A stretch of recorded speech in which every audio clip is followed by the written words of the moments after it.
Hello, hello.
So very good morning to all of you. I hope you're all doing good. First of all, I acknowledge your effort of coming at this point of time, when the exam is just near. So I know why you have come, specifically to revise, ancient medieval culture as well as modern. So the agenda towards this session is that we have to understand that right now, anxiety is at its peak. Hana? And even while sitting at home, you are not able to figure it out what is important, what is not important. Everything seems so important and nothing is going in your head, right? So that's very, very normal. ठीक है? कुछ डरो मत, जो भी consolidate कर पा रहे हो, whatever you are able to make sense, just hold on to that. Right? Don't run, don't jump after कि मेरा ये रह गया, मेरा वो रह गया, right? At this point of time, it is very, very important that you need to also be, motivating yourself. That, there are better things. You are good. ठीक है? तो ज़्यादा dishearten होने की ज़रूरत नहीं है, disappoint होने की ज़रूरत नहीं है. This feeling is very, very normal. इसीलिए sessions हो रहे हैं, right? Now, before I start, let me first give you very much idea and clarity as to how we are conducting this session. Simply, these MCQs that will be discussed in today's session and tomorrow, they are picked up from the themes which have been asked by UPSC in the previous year questions. In its own UPSC PYQs, whatever themes have been picked up, whatever options have been given by UPSC, because in history that makes lot more sense, because each and every option is also having some or the other information based on which the questions are asked in the next years, right? So that is how we have designed the questions. That is what is the inspiration behind the discussion of these questions, right?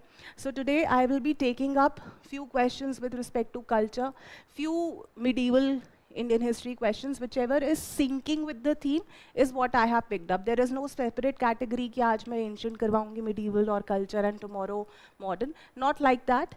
Based on whatever theme is syncing with each other. Because if let me give you an example here. So if we are taking up any temple. Now temple has been built up during the time period of medieval Indian history or ancient Indian history, right? तो उस तरीके से I have jumbled up the themes. So you need to focus more on themes than on the time period right now, right? Okay, so let's take up. So we all know that in ancient medieval and culture, lot of emphasis UPSC gives on sites. है ना? Important places, cultural site, pilgrimage site, UNESCO World Heritage site, or any site which has come in the current affairs. So on the basis of this, this is what the list is, the questions which I will be dealing with. Hampi, Mahabalipuram, Great Living Chola temples, sacred ensembles of the Hoysalas, Pattadakal, similarly certain cave sites which are important. Right? Now let's take up question one by one. First, I would give you why we are doing this. Right? So there has been a question in 2019. Now the question looks like of geography. Mother, it is giving you a feel of that it is a geography question. Ha, geography is getting checked. But the sites which are given are cultural sites. Right? जैसे Pandharpur, Chandrabhaga River, Tiruchirappalli Kaveri, Hampi Malprabha. Now Hampi is a World Heritage Site. Pandharpur is a very, very important cultural bhakti site for Vari Varkari tradition. The people who are following this tradition, they worship Lord Vithab. Now this is also what UPSC has asked, right? Not Pandharpur, but Vari Varkari tradition, right? तो इस तरीके से questions भी आते हैं in culture or ancient or medieval where they check the geographical aspects or the physiographic divisions, right? Now, why third is wrong? Now why UPSC is checking? अगर आप देखो तो third पे eliminate हो रहा है. क्यों? क्योंकि Hampi is not located on Malprabha river, but can anyone? Tungabhadra, very very good. Tungabhadra river. Malprabha river पे कौन सी cultural site है? Pattadakal. Okay, so that ways also you can just write. Please have your pen and paper with you, notes with you, those who are watching online. As and when I'm saying certain thing or emphasizing, just write it down so that जो भी session में आपको नहीं पता था from your memory, right, you are just writing it down so that lot of emphasis will not be given after the session that you are again revising what we have done, right? Let's make it very fast, let's make it very crisp and targeted. ठीक है? तो Hampi, very very important site which has been also used as a tester by UPSC, that whether you know this or not, because बाकी दो पे तो UPSC had not played, right? So on the basis of this, there is this question on Vijayanagar architecture. Hampi, very very important site related to Vijayanagar kingdom also. Hampi is a World Heritage Site also, right? So let's take up certain things through the question which is important from the perspective of Vijayanagar architecture, right? So there is this Mahanammi Dibba. What it is used for? Royal ceremonial platform. Dibba, Mahanammi Dibba, yes, it is a raised platform which was used by the kings to see festivals, to supervise the march posts, right? So it was a kind of a raised platform from which the king or the royal family could see many things, right? Now it was used during the festivals, it was used during ceremonial occasions, right? Royal processions, chariot races, right? So this is correct. Vitthal temple, stone chariot and musically resonant pillars. In Vijayanagar temple architecture, there is a temple by the name of Vitthal temple, which is giving us this very very unique feature that the pillars which are there, they are producing, when they are tapped, they produce music, right? इसीलिए इनको Saregama pillars भी बोलते हैं, right? Similarly, Lotus Mahal, is it a queen's worship place? No. So this third is wrong. These three are very important architectural sites, or sites in the sense that they are important temples or structures within Vijayanagar architecture. But Lotus Mahal is not used for queen's worship place. It was a kind of a place which has lot of beauty, lot of pillars. This queen's worship place or place for royal family worship was not Lotus Mahal but Hazara Rama temple, right? तो इसलिए third wrong है और बाकी दोनों ठीक है. So only 2 is the answer, right? Now Lotus Mahal, as I told you, is not a place used as a worship place for the queen or the royal family. It was mainly used for recreational or audience hall. Royal women worship was centered at Hazara Rama Swami temple. In fact, Hazara Rama temple was used as a private worship place for the Vijayanagar royal family, right? ठीक है? This is how the Lotus Mahal looks like. Why it is known as Lotus Mahal? Because it is made, or the inside structure, if you could see, they are looking or giving us the feel of a lotus petal, right? So that's why it is known as Lotus Mahal. It is on Hemkut Hill, and it is also known as Chitrangi Hill, right? Now, if you could see the architecture, again we could say that it is having a blend of Indo-Islamic plus Dravida temple architecture or Indian temple architecture, right? So it is having both the theme. तो अगर statement आता है in Vijayanagar temple architecture, you see elements of, or Vijayanagar architecture, you see elements of Indo-Islamic architecture, it will be correct, right? ठीक है? Okay, now Mahanambi Dibba. Why this is important? It is there in your NCERT also. ठीक है? दिखता कैसे है? It looks like this, a raised platform. इसको महानम्मी डिब्बा क्यों बोलते हैं? Because it was mainly used during the Navratri celebrations, Diwali celebrations and all of that. ठीक है? There are various purposes for which it was used, like dances, wrestling matches, ceremonies, worship of image, worship of state horse. Divine weddings यहाँ नहीं होती थी. वो कहाँ होती थी? कल्याण मंडप में. Right? So Mahanammi Dibba is different from Kalyan Mandap. Kalyan Mandap is a place where royal or divine weddings take place. This also UPSC has already asked, so you should not get confused here. Right? ठीक है? So this is with respect to the things which are there in the NCT. Now coming to other facts related to Hampi, because it has already been asked, these are my handwritten notes. So let's read it one by one, the things which can be asked. Right? Now, Hampi, from where does the name get? Hampi. Hampi is a name derived from the worship of goddess Pampa Devi. Right? ठीक है? Next thing, Who discovered Hampi? Colin Mackenzie. Mackenzie is also associated with Mahalwari system. Mahalwari system is a land tenure system, right? Okay. And in Hampi, you have this Mahanami Dibba. It is also known as Dasara Dibba or the Shera Dibba. Now, this Mahanami Dibba was built during the times of KDR. Who KDR? Krishnadevaraya, right?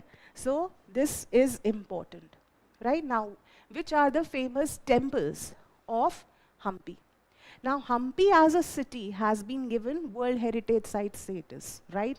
So, the city has World Heritage structures also, right? So, there are 3 temples which are at Hampi. One is Virupaksh temple at Hampi, Vitthal temple at Hampi, Hazara Rama temple at Hampi. अब जब Hampi पता है कि it is located on river Tungabhadra, तो ये तीनों temples will be located near where? River Tungabhadra. Clear? ठीक है? So Hampi का river you have to remember, right? So Virupaksh temple, very, very important. A statement can be given to you that Virupaksh temple at Hampi was built during the times of Vijayanagara rulers. No. It had already been built before the times of Vijayanagara rulers. ये आजकल ना fashion में है. UPSC does give you certain statements like this. ठीक है कि स्तूप has a pre-Buddhist origin. है ना? तो Virupaksh temple at Hampi had already been built by the ruling dynasties before Vijayanagara, right? It was expanded during the Vijayanagara rulers, right? So Devraya too made expansions to this temple.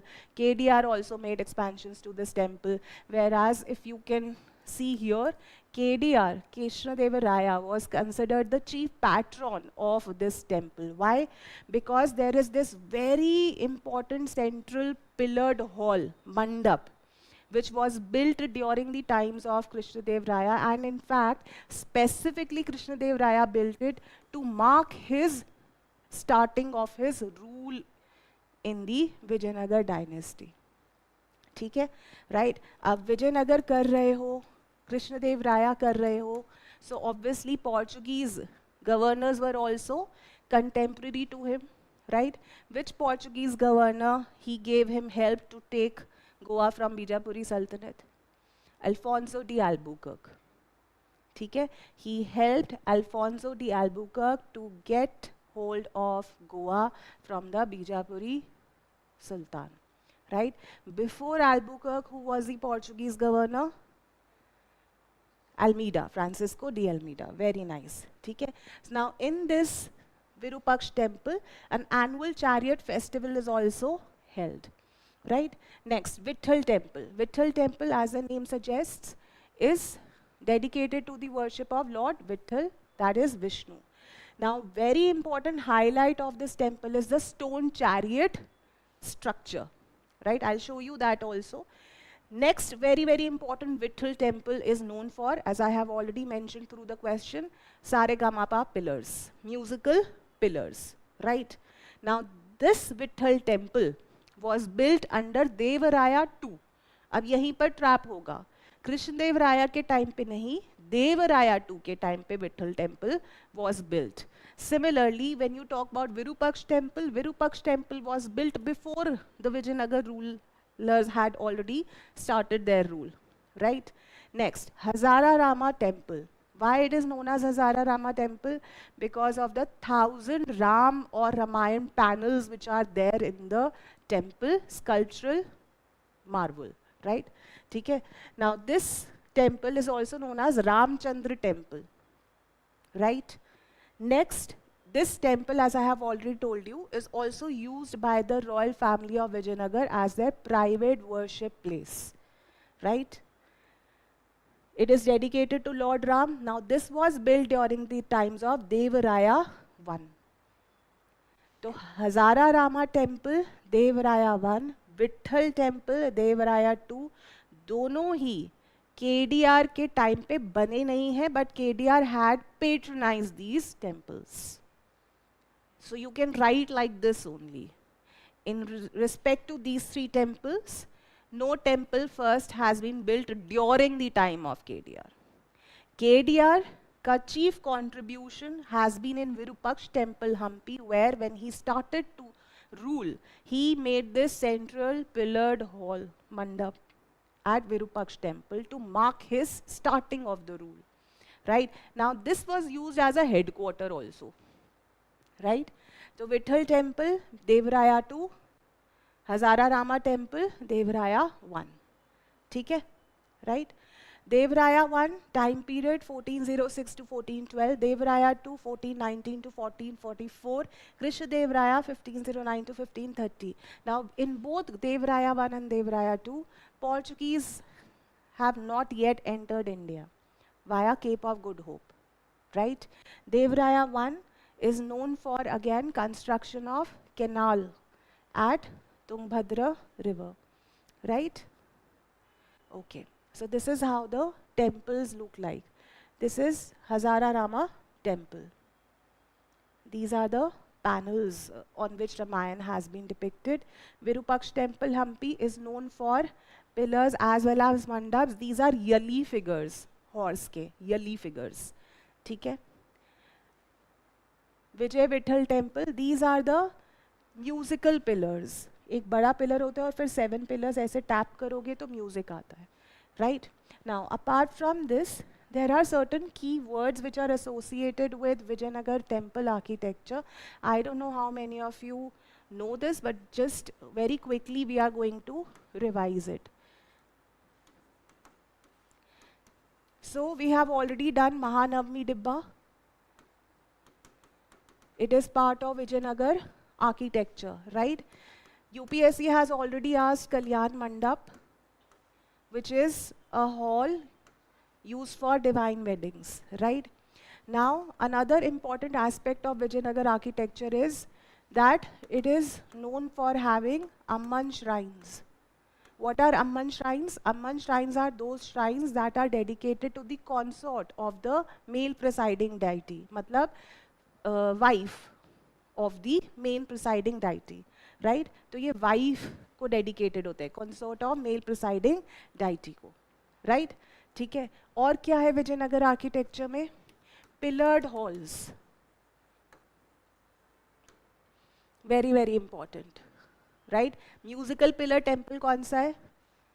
Vitthal temple, right? Vitthal temple, भूलना मत. तो इस तरीके से certain aspects of Vijayanagara architecture, certain keywords you need to know. But just because you know that it is part of Dravida architecture, तो कुछ features Dravida के इसके अंदर भी आएंगे, right? Very important, Tungbhadra river. ठीक है? आगे बढ़ते हैं.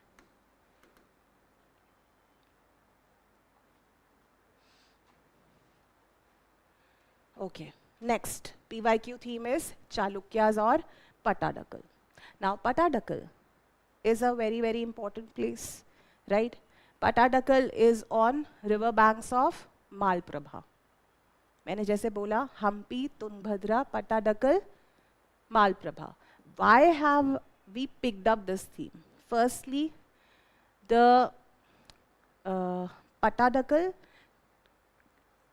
region or Pattadakal, has also another Virupaksha temple. तो एक विरूपाक्ष टेम्पल हम्पी में है और एक विरूपाक्ष टेम्पल पट्टाडकल में है.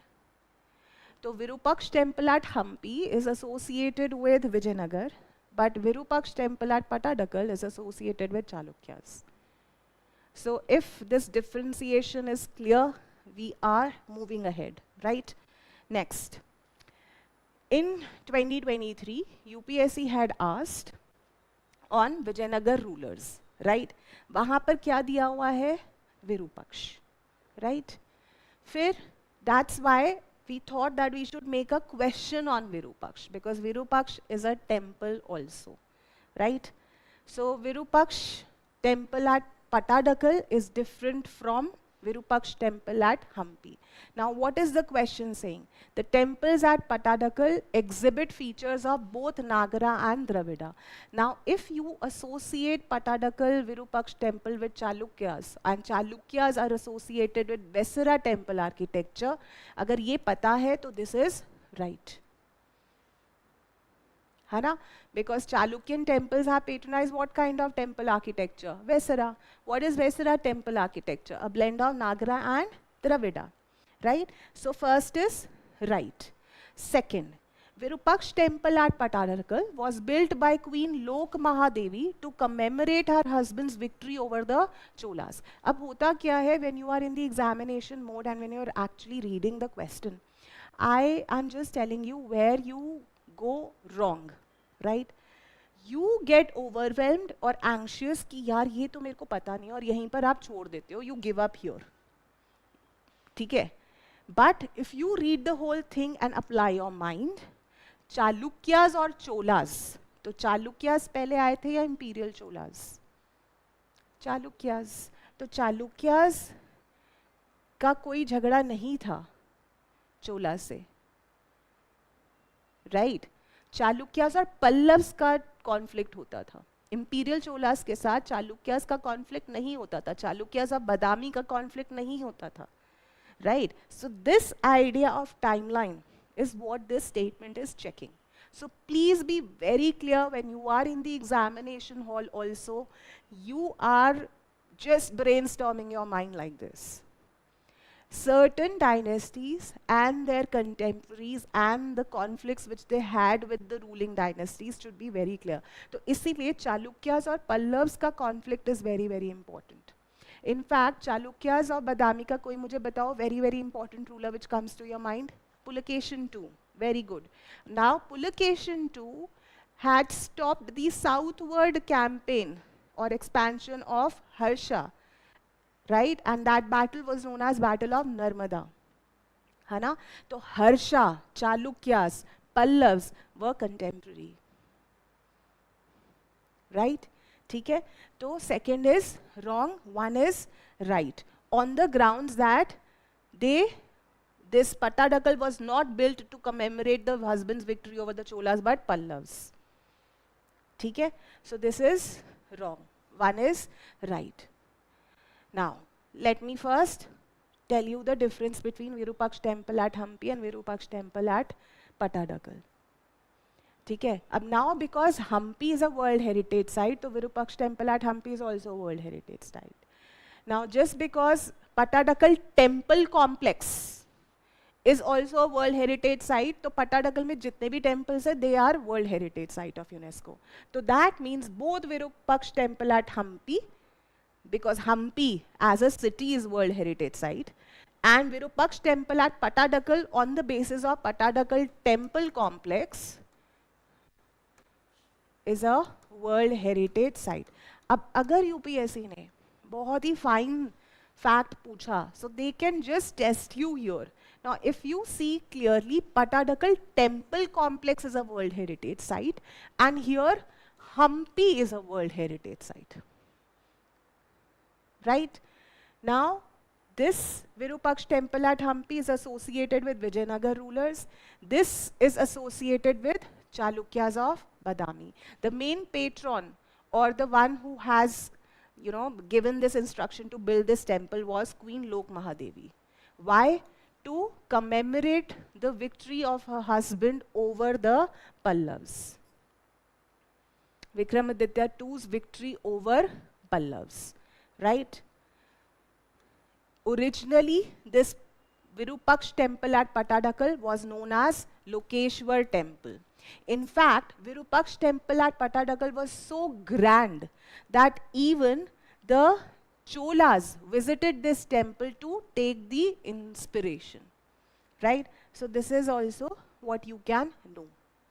ठीक है? So here UNESCO connection is located within Hampi World Heritage City or site, and this Pattadakal group of monuments. Right? Now this is located which river? Tungbhadra. This is located on Malprabha river. Right? तो ये भी point of difference आप कर सकते हो, which we have already discussed. This Malprabha. ठीक है? Right? That's about it. अब आते हैं थोड़ा सा information about Chalukyas of Badami, because Chalukyas of Badami are also very very important with respect to that they have patronized Badami caves. And Badami caves by UPSC has been given in one or the other options also. right? तो सबसे पहले you need to have this clarity that we are in which time period when we talk about Chalukyas of Badami. So we are in and around 6th to 8th century AD. Now 6th to 8th century means Chalukyas of Badami कब rise हो रहे हैं? When in north Guptas have declined. ठीक है, ये याद रखना. Guptas decline हो चुके हैं, तभी तो हर्षा का राइज होगा. और हर्षा के साउथवर्ड कैंपेन और एक्सपेंशन को Pulakeshin 2 will stop at the battle of Narmada, right? So this connection needs to be there in your mind, right? Now where is Badami or Chalukya's rule? Mainly seen in some parts of Maharashtra and Karnataka, some parts of Kerala, some parts of Tamil Nadu, Andhra Pradesh as well, right? ठीक है. Now इनसे पहले कौन थे जो गुप्तास के contemporary होंगे? Vakataks. So this region was before Chalukyas, held under major power called Vakataks. ठीक है. And Vakataks, you know, were contemporary to Guptas. Vakatak princess was married to, Chandragupta married her daughter in Vakatak dynasty, right? So this is also important. So Vakataks, Guptas, Western Kshatrapas, they are contemporary. When you talk about this time period, after the decline of Guptas, we see mockeries of Kannauj, Pushyabhutis of Thaneshwar, to which Harsha belongs.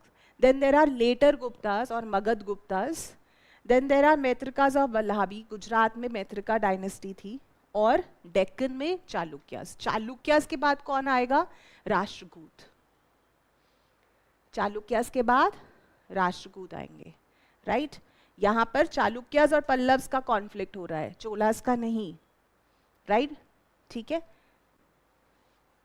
Okay, now coming to important rulers of Chalukyas of Badami. So, Chalukyan dynasty was founded by Pulakeshin I. He is the founder of Chalukyas of Badami, right?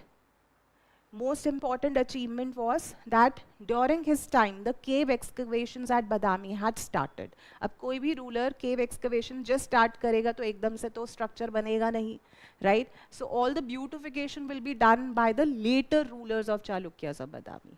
He started the process, but beautification and magnificence would be added by the later rulers, right? So he ruled till which, how many years? He ruled for, 30 years almost. ठीक है? Next, Badami caves are very, very important. Now, again, there is this misconception or trap that can trap you by UPSC. And what is that? The trap is that when you talk about Badami caves, many of you, I don't know, might be getting confused. अगर आ गया कि they are Buddhist and Hindu caves, तो आप mark कर दोगे yes. But Badami caves were not Buddhist caves. Badami caves were Hindu caves and Jain caves. ठीक है? तो ये दिमाग में रखना है. Usually you associate cave with Buddhism, but Badami caves were Hindu and Jain caves. याद कैसे करोगे वो connection बता रही हूँ. ठीक है? So Karnataka region is otherwise also mostly famous for Jainism. Right? So the rulers of Chalukyas also patronized Jainism. That's how you are going to build that connection. Right? So there are 4 caves total that have been excavated by the Chalukyas, right? 3 Hindu caves, Vaishnavite, which are having Vaishnavite and Shaivite influence, right? वो ये भी बोल सकते हैं that Chalukyas of Badami or Badami caves only patronize Vaishnavism. तो Shiv caves भी हैं और Vaishnavite caves भी हैं, and 1 Jain cave, right? Next ruler which is important is Kirtivarman I. Kirtivarman I, जो भी 1 rulers हैं, मतलब they are doing things for the first time, right? So Pulakeshin I is the founder. Kirtivarman I consolidated and expanded the power and land under the Chalukyas. ठीक है? Biggest political achievement which he did, right? Next, he initiated the construction of temples inside the or images or sculptures inside the Badami caves. जैसे cave number 1 is dedicated to Shiv in the Nataraj form. Cave number 2, Vishnu cave or in the form of Trivikram, right? अब ये जो cave number 1, cave number 2 है, why am I saying like this? Because cave number 3 of Badami is the most ornate and beautiful cave, which has this image of Vishnu, large image of Vishnu sitting on the coiled serpent, right? वो इनसे related नहीं है, वो मंगलेश के time पे was patronized. The largest cave of Badami caves, right? So cave number 1 and 2 were excavated during the times of Kirtivarman I. अब आते हैं मंगलेश. मंगलेश के टाइम पे सबसे ज़्यादा important is the Vishnu temple inside the cave number 3, right? ठीक है. So ये जो largest और the most ornate Badami cave है वो मंगलेश के टाइम पे बना है, right?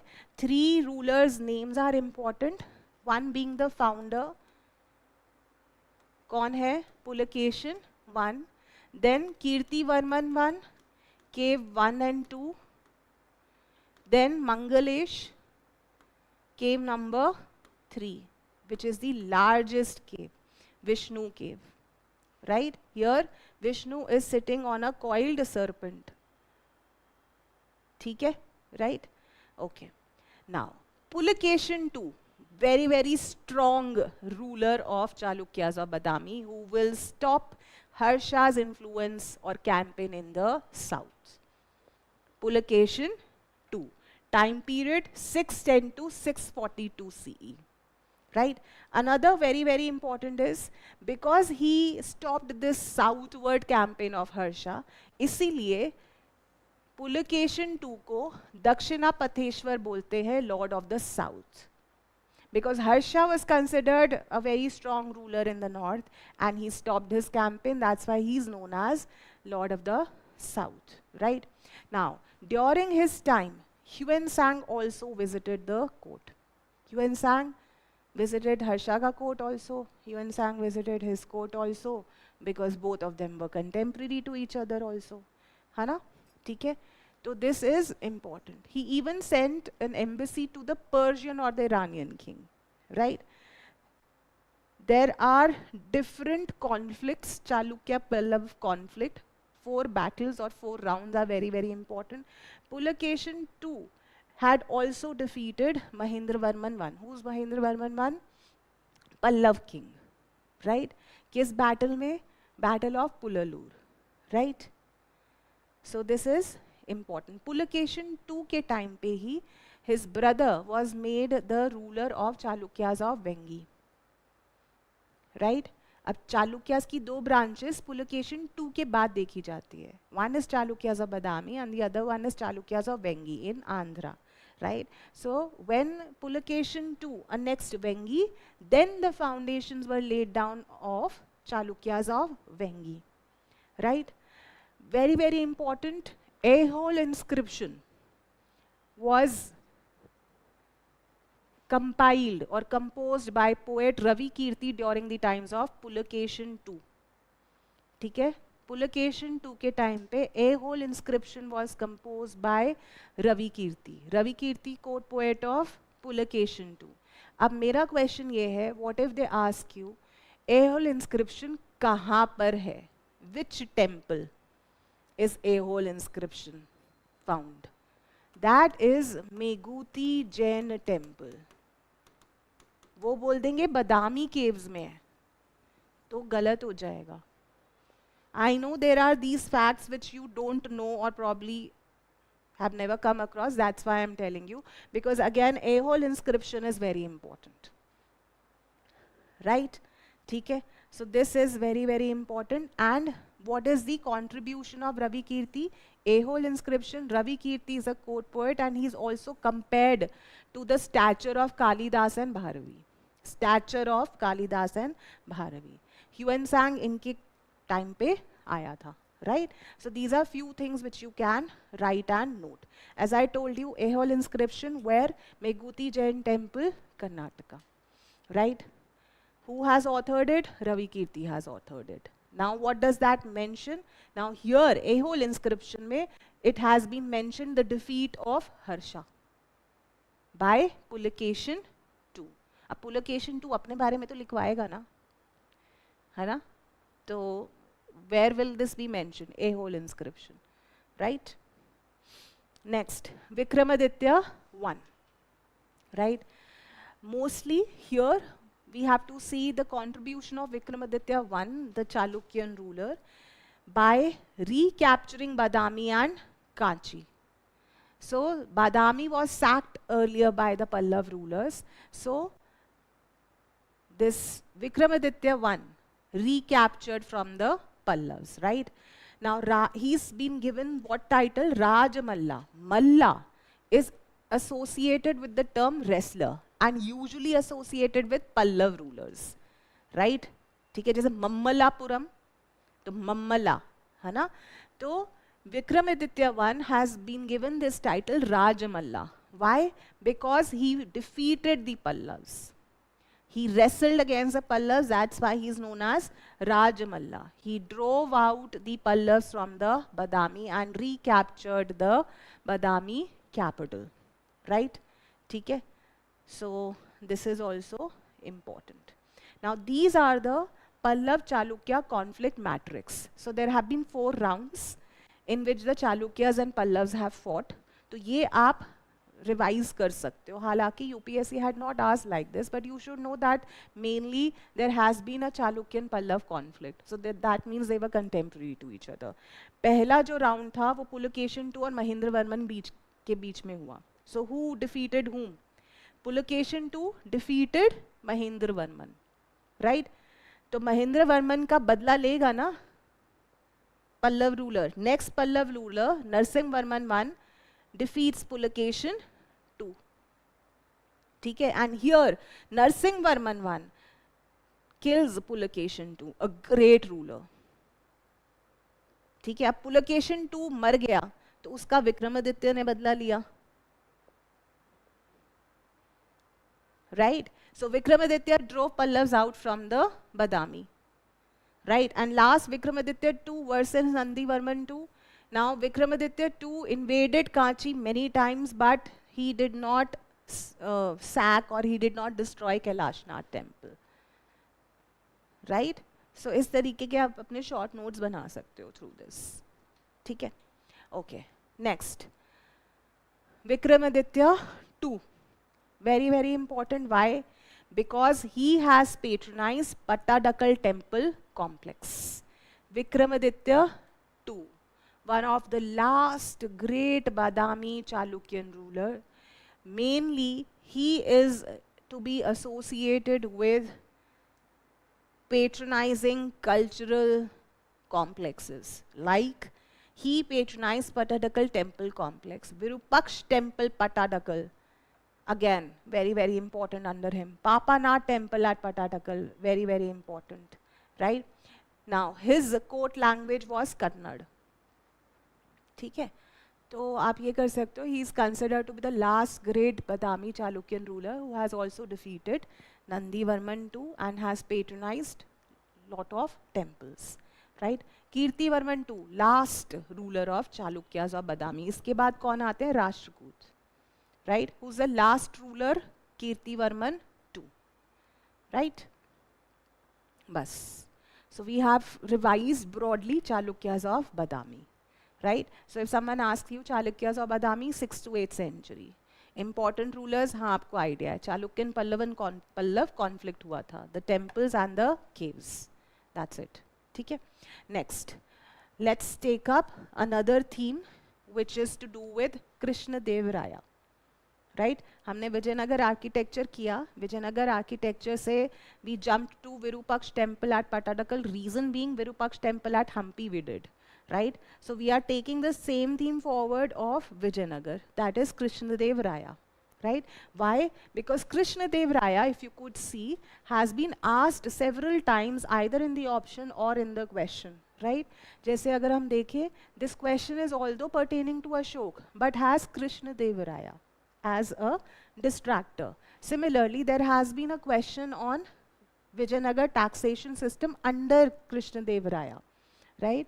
Then again, if you could see in 2021, there has been a question on Vijayanagar rulers, right? So Vijayanagar rulers in general, whether Devaraya 1, Devaraya 2, KDR, they are being asked by UPSC in their statements or options, right? ठीक है, तो उसी context में let's see the next question on KDR.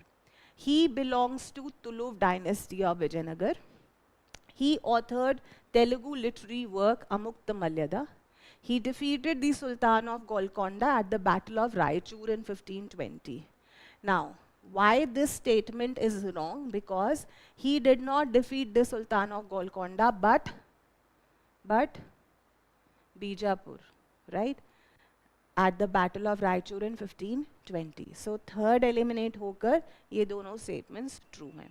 So we all know that Vijayanagar Empire has been ruled by different dynasties, Sangam, Suluv, Tuluv and Arabidu in the chronology I am saying, right? I am again repeating Sangam, Suluv, Tuluv and Arabidu. ठीक है? Now, KDR belongs to Tuluv dynasty, whereas the founders Harihar and Bukka relates to Sangam dynasty. What about Devaraya 1 and 2? Sangam dynasty, ठीक है? तो ये ही वाली चीजें आपको rulers के कंटेक्स्ट में करनी है, right?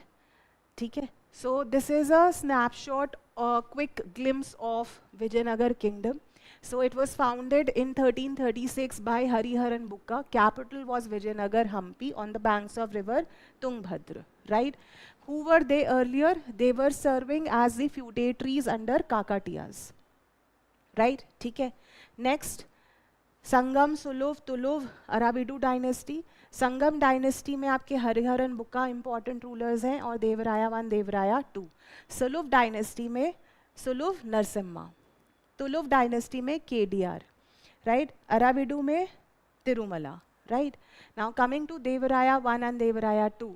So Harihar 1 laid the foundation. Devaraya 1 constructed a dam at Tungbhadra river. Devaraya 2 mainly reorganized the army, and he also employed Muslim archers and cavalrymen in his army. So basically he modernized the army and he invested in the army. Krishnadevaraya, he wrote Amukta Malyada. He himself was a scholar and a writer, and he patronized Ashtadiggaj.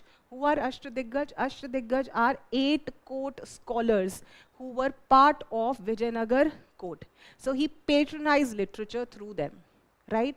अगर आप मेरे से पूछोगे, has UPSC asked ever on who all are Ashtadiggaj and their works? Yes.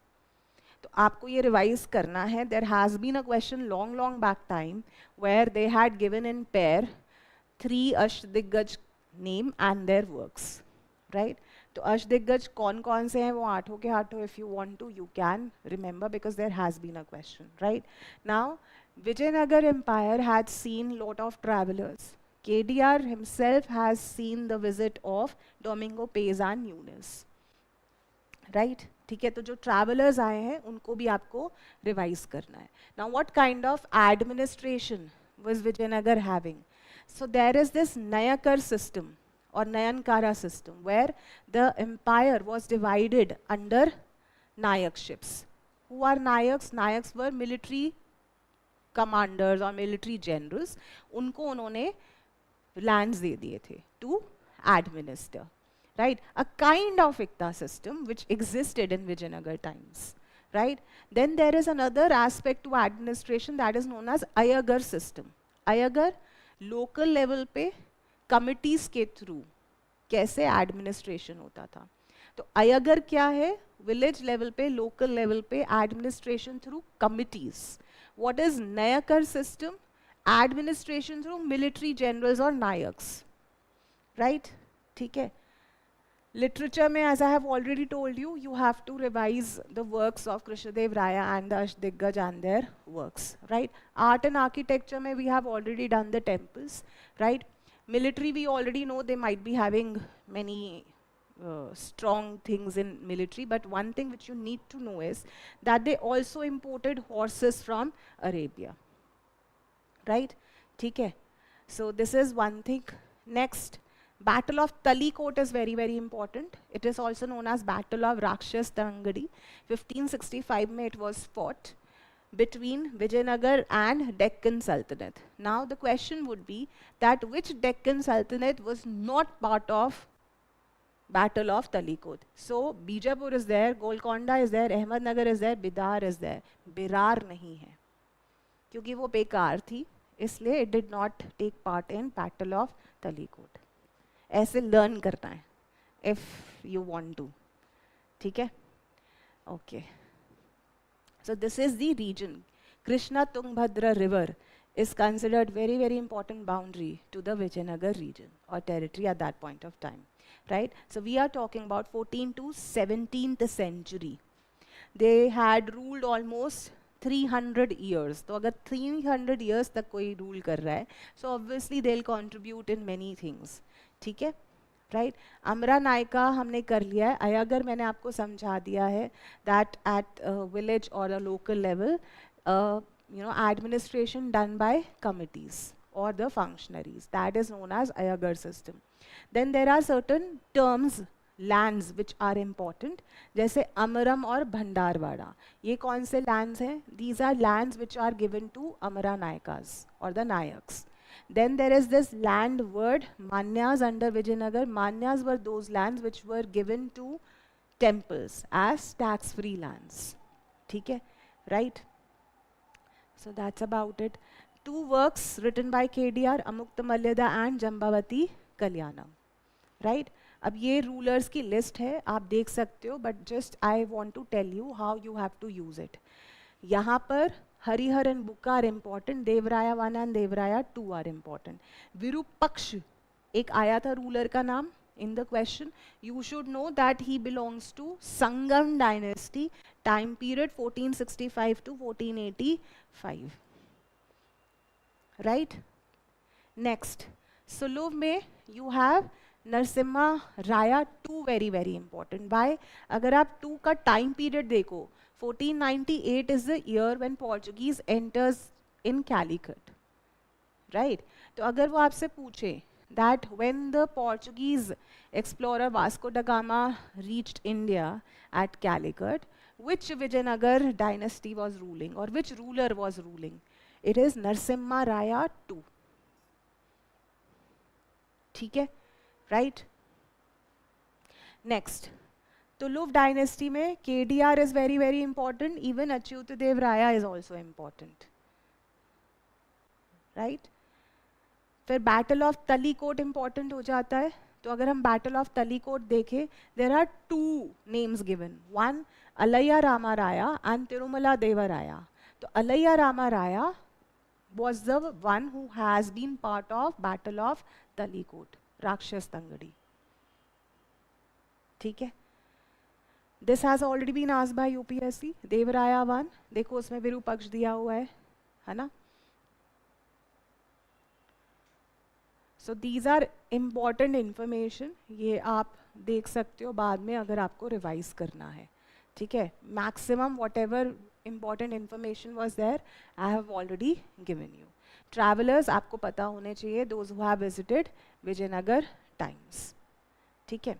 Now revenue में there is a term which is used. पहली चीज revenue system होता कैसे था? How was the taxation system? Obviously land was the main source of revenue for Vijayanagar rulers, right? Generally 1/6 of the gross produce was collected as revenue, but sometimes even 50% of the gross produce was also taken as a tax. That means the range is very wide, 1/6 to even half, right? Prostitution was regularized and taxed. In fact, Vijayanagar ke times mein many industries, many professions were taxed, and that made them very prosperous. Right? There is a term, Kakatiyas. Kakatiyas are a class of weavers and barbers who were exempted from paying tax. So not all sections or classes of society were exempt, मतलब had to give tax. एक तो Brahmins हो जाते हैं, वो generally उनको tax-free lands मिलते हैं. But there were certain professions who were also exempted from tax, like Kakatiyas. Who were they? They were barbers and weavers. Even the private owners of workshops had to pay an industry tax. That means industry tax was levied. Even workshops, owners of workshops had to give tax. So matlab taxation system was very diverse and wide. Right? Okay. What all industries we could see in Vijayanagar times? Textiles, mining, metallurgy, perfumery was a very, very important industry. The industries were regulated by guilds. Right? Okay. So with this, we end Vijayanagar. Okay? There has been question on Vijayanagar society. There has been a question on the professions of the women who they indulged in which all profession, wrestling, soothsaying, astronomy, है ना? तो position of women was good also, and they were given this option of, you know, having participation in different professions also, right? Prostitution was taxed and legalized, right? Now, coming to question number 4 on Cholas. So this topic we are taking to revise Cholas, right? Why Cholas? Recently also there has been a question on Rajendra I Chola, right? So that's why this question. Although the question I have picked up is basically relating to your art and architecture. Again, these are UNESCO World Heritage Sites or Great Living Chola Temples as World Heritage Site. ठीक है? तो ये बने किसके rule में है? That is what the question is asking. Brideshwar Temple, Thanjavur, Raja I. Brideshwar Temple, Gangaikonda, Cholapuram. Gangaikonda, Cholapuram and Chola Gangam Lake are in news. You must have done in PTC 65 or otherwise in current affairs. Why was Gangaikonda, Cholapuram or Chola Gangam Lake was in the news? Chola Gangam Lake was in the news because of the revival of Chola Gangam Lake by the Tamil Nadu government, right? ठीक है, तो अगर हम बोल रहे हैं कि Chola Gangam lake at Gangaikonda Cholapuram, तो that was the time period not pertaining to Raja Raja II but Rajendra I. इसीलिए सेकेंड पेयर गलत है, right? Aravateswar Temple Darsaram, Raja Raja II and not Rajendra I. So only pair 1 is correctly matched. Brideshwar Temple at Thanjavur, Raja Raja I. Right? So only 1 is the answer to this question. These 3 temples are Great Living Chola Temples, UNESCO World Heritage, UNESCO tagged Great Living Chola Temples. All 3. Brideshwar Temple at Thanjavur, Brideshwar Temple at Gangaikonda Cholapuram, Aravateswar Temple at Darasuram. Right? Now these are the 3 UNESCO Great Living Chola Temples. Brideshwar Temple, Raja Raja Chola, उनके बेटे थे Rajendra I, who led the famous Sri Vijaya campaign, right? He is associated with Brideshwar Temple at Gangaikonda Cholapuram. In fact, the capital Gangaikonda Cholapuram foundation was laid down by Rajendra I. Why? To mark his victory over which ruler? Mahipal. ठीक है? And he also brought the Ganga water to the south, इसीलिए उसको बोलते हैं Gangaikonda Cholapuram, right? ठीक है, चोला Gangam lake में कौन सा वाटर है? वही गंगा का, that he brought from there, right? Aravateshwar temple, Rajendra Chola II, not Raja Raja, Rajendra Chola II, right? Okay. So Raja Raja I, Brideshwar Temple at Thanjavur. Now what is very, very important part of the architecture of Brideshwar Temple at Thanjavur? Ashtadikpals. What is a Ashtadikpal? Ashtadikpals are basically sculptures or deities who are protecting from 8 directions. ठीक है? तो ये Ashtadikpal मतलब 8 directions के protectors, right? Rajendra Chola I, Brideshwar Temple at Gangaikonda Cholapuram. Now here the entrances are guarded by Dwarpals or the guardian deities.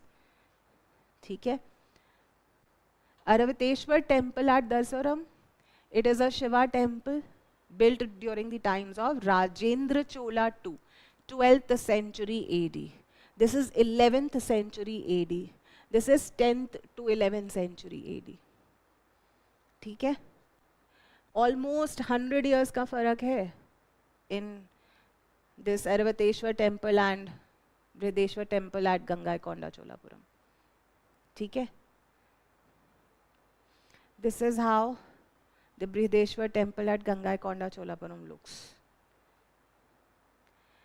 Now, with respect to very quick revision of the Cholas, what you have to understand is that how Cholas are to be revised. One is obviously the time period, second the rulers, third the architecture with which the Cholas are known for, right? Now, when we talk about Cholas, there is also this emphasis laid down in administration, specifically village administration, right? Their Uttara Merur inscription is very, very important. Why? Because it gives us the reference of election, democratic self-governance in or at the village level through the Kudavalai system. ठीक है, ये सब अभी हम जल्दी जल्दी देखेंगे. But there are few things or hooks which you have to know. Uttara Merur inscription, certain rulers, temples हमने कर ही लिए हैं, right? Certain type of administration, certain terms in the Imperial Cholas, right? This is what our reference is, right? So when we talk about administration, their administration was divided into number of, so the whole empire was divided into number of provinces. Their provinces were known as mandalams, right? So at the provincial level, mandalams was the unit. Then provinces will be divided into districts, जिनको बोलते थे valanadus and nadus. ठीक है, district level पे कौन से हैं? वालानाडूज और नाडूज. लोकल लेवल पे कौन से हैं? उर एंड सभा, Kurram and Kottam. I am just drawing it for your ease. So what I'm talking about is, I'm talking about Chola administration. So the empire was divided into states. उन states को क्या बोलते हैं? Provinces. उन provinces को क्या बोलते हैं? Mandalams. तो ये हो गया उनका state level division. ठीक है? Now district level division में क्या हो रहा है? District level divisions में valanadus and nadus. Right? Local level पे टाउन्स एंड सिटीज हैं और विलेजेस हैं. विलेजेस को कौन हैंडल कर रहा है? उर एंड सबा. और टाउन्स एंड सिटीज को कोटम्स एंड कुर्रम्स. ये है इसका मतलब. ठीक है? सो वो जो इंफॉर्मेशन लिखी है उसको ऐसे प्रोसेस करना है. Kurram and Kottams local level, towns municipalities. Village level Ur and Sabha. District level Valanadus and Nadus. Provincial और state level mandalams, right? So this local self-governance is managed by village assembly, Ur and Sava.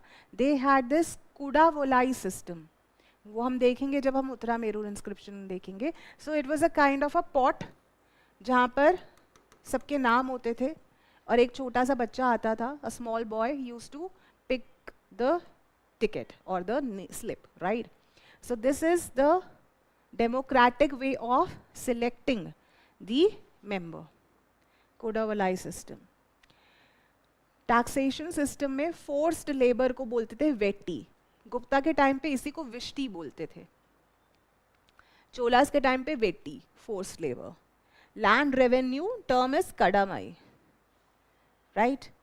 When we talk about powerful navy, it was built during the times of Raja Raja, but it was later expanded in the times of Rajendra I, his son. Right? There have been diplomatic as well as imperial annexations to Maldives, Sri Vijaya, Sri Lanka, Southeast Asia, etc. Right? They are known for great living Chola temples. There is another thing which you can do with respect to trade, and that is Emporia system. What is Emporia system? Emporia system basically means setting up of trade stations at different strategic locations. जैसे, just to give you an example, अगर उन्होंने कोई trade station बनाया है at Maldives, right, तो मॉलडीव्स का जो station है that will help the Cholas to connect with South East Asia and China from that side, है ना. तो इस तरीके से that is what emporia system meant, setting up of trade hubs or stations at different strategic locations, right? ठीक है. Next thing which you need to know in terms of Cholas is, okay, ये वो उतरा मेरो जब करेंगे तब कर लेंगे. Okay, so there have been in phases the Cholas have risen.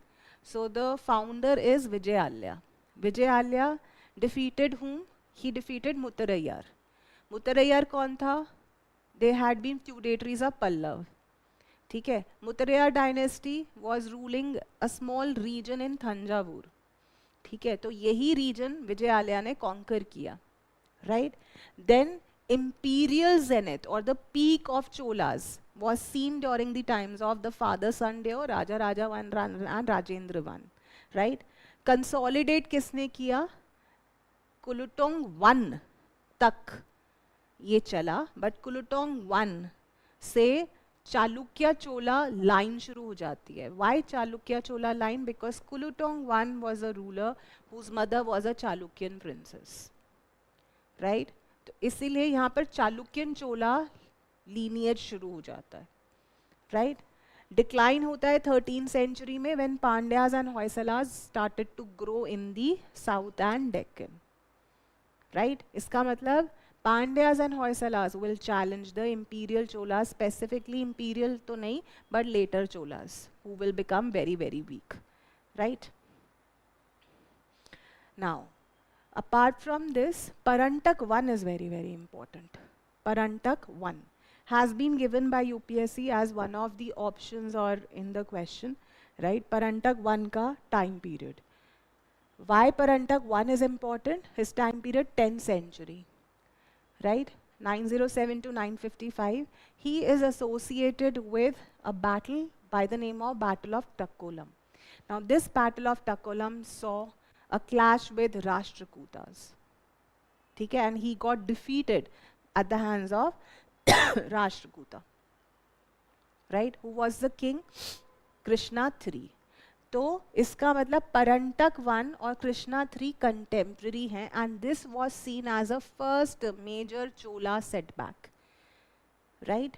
So Rashtrakutas and imperial Cholas were contemporary. Obviously Deccan में तब ट्राइपार्टाइट स्ट्रगल चल रहा है ना. In the north tripartite struggle is happening. तो कौन कौन से dynasties are contemporary? So obviously if someone asks you Imperial Cholas के साथ specifically when we are talking about this time or till 11th century we are seeing Rashtrakuts. तो Rashtrakuts Deccan में है तो इन्हीं के साथ लड़ाई होगी ना इनकी, right? Gujjar प्रतिहार्स and Palas, they are the dynasties which are associated in the tripartite struggle, है ना. ठीक है. So Krishna III and Parantak 1 had a fight at Battle of Takkolam, and this is seen as the first major Chola setback. And when Krishna III defeated who? Parantak 1, he adopted the title Madurai Konda, who took over Madurai. Who? Krishna III. Krishna 3 कौन है? Rashtrakuta ruler है, वो पल्लव बोल देंगे, ठीक है. तो ये इंपॉर्टेंट है. तो सबसे पहले विजयालया के अंडर इतना रीजन था, फिर धीरे धीरे धीरे इट गॉट एनलार्ज्ड. यहाँ पर मुत्तरैयर डायनेस्टी रूल कर रही थी, who were feudatories under Pallavas, ठीक है. परंटक 1 पे आते हैं. Again, as I told you, very, very important. He gilded the Viman of the Nataraj temple at Chidambaram with gold. He earned the epithet Madurai Konda after capturing the Pandyan capital Madurai. He commissioned the Brideshwar temple at Thanjavur.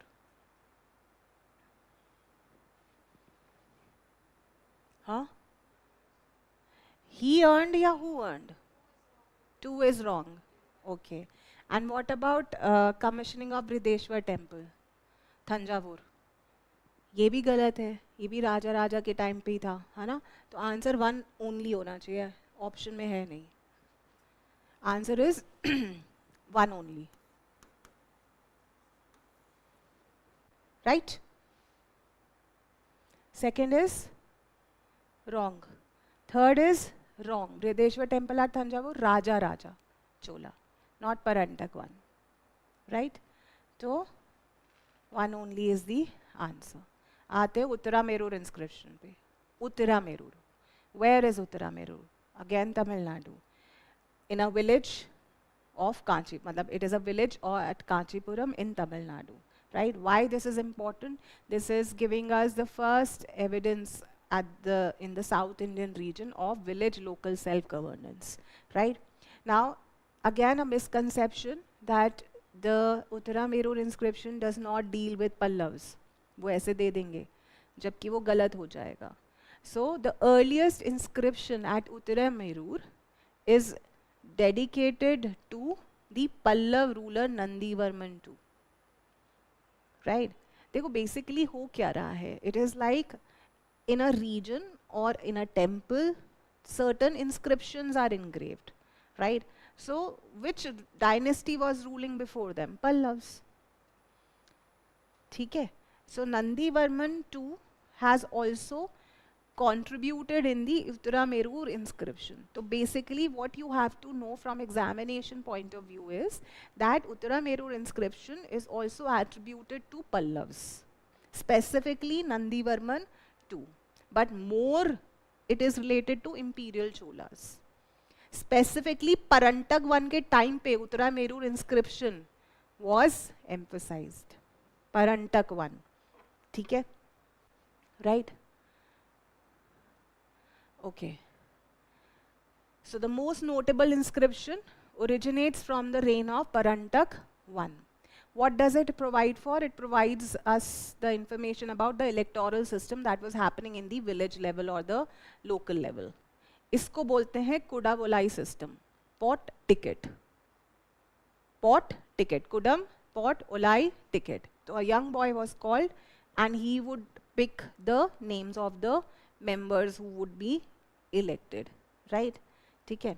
Now, does it talk about the qualifications and disqualifications of who could become the member of the Sabha? Yes. Right? So, all those who wish to become members of the Sabha should be owners of the land and not any other land or any land. The land from which land revenue is collected. Free का land है आपके पास, तो वो that is not the qualification. What is the qualification? That you should be an owner of a land from where or from which land revenue is collected. They should have their own homes. The age should be between 35 and 70 years. One should have knowledge of Ved also, right? They should be well versed in administrative matters as well as they should be honest. आज के time पे भी you have this misbehavior and incapacity कि आपको dishonest नहीं होना है. These are conditions mentioned in the constitution also, है ना? Proved misbehavior and incapacity, right? If anyone has been a member of any committee in the last 3 years, he cannot become a member of another committee. Anyone who has not submitted his accounts and those of his relatives could also not contest election. मतलब आपको अपनी भी property का account देना है और अपने family members का भी. Those who have not provided, they cannot sit for the or they cannot become part of election, right? तो ये आप revise कर सकते हो. Right? Raja Raja 1, Brideshwar Temple, Thanjavur. Right? Rajendra 1, Gangaikonda Cholapuram, Brideshwar Temple. ठीक है? Kulutong 1, time period याद रखना है इनका 11th to 12th century. 11th to 12th century. Now Raja Raja 1 has also been given this title Tirumurai Kanda Chola. Who has saved or preserved Tirumurai? Tirumurai क्या है? Shaivite hymns. ठीक है? Next, हाँ, Cholas have also built Vishnu temples.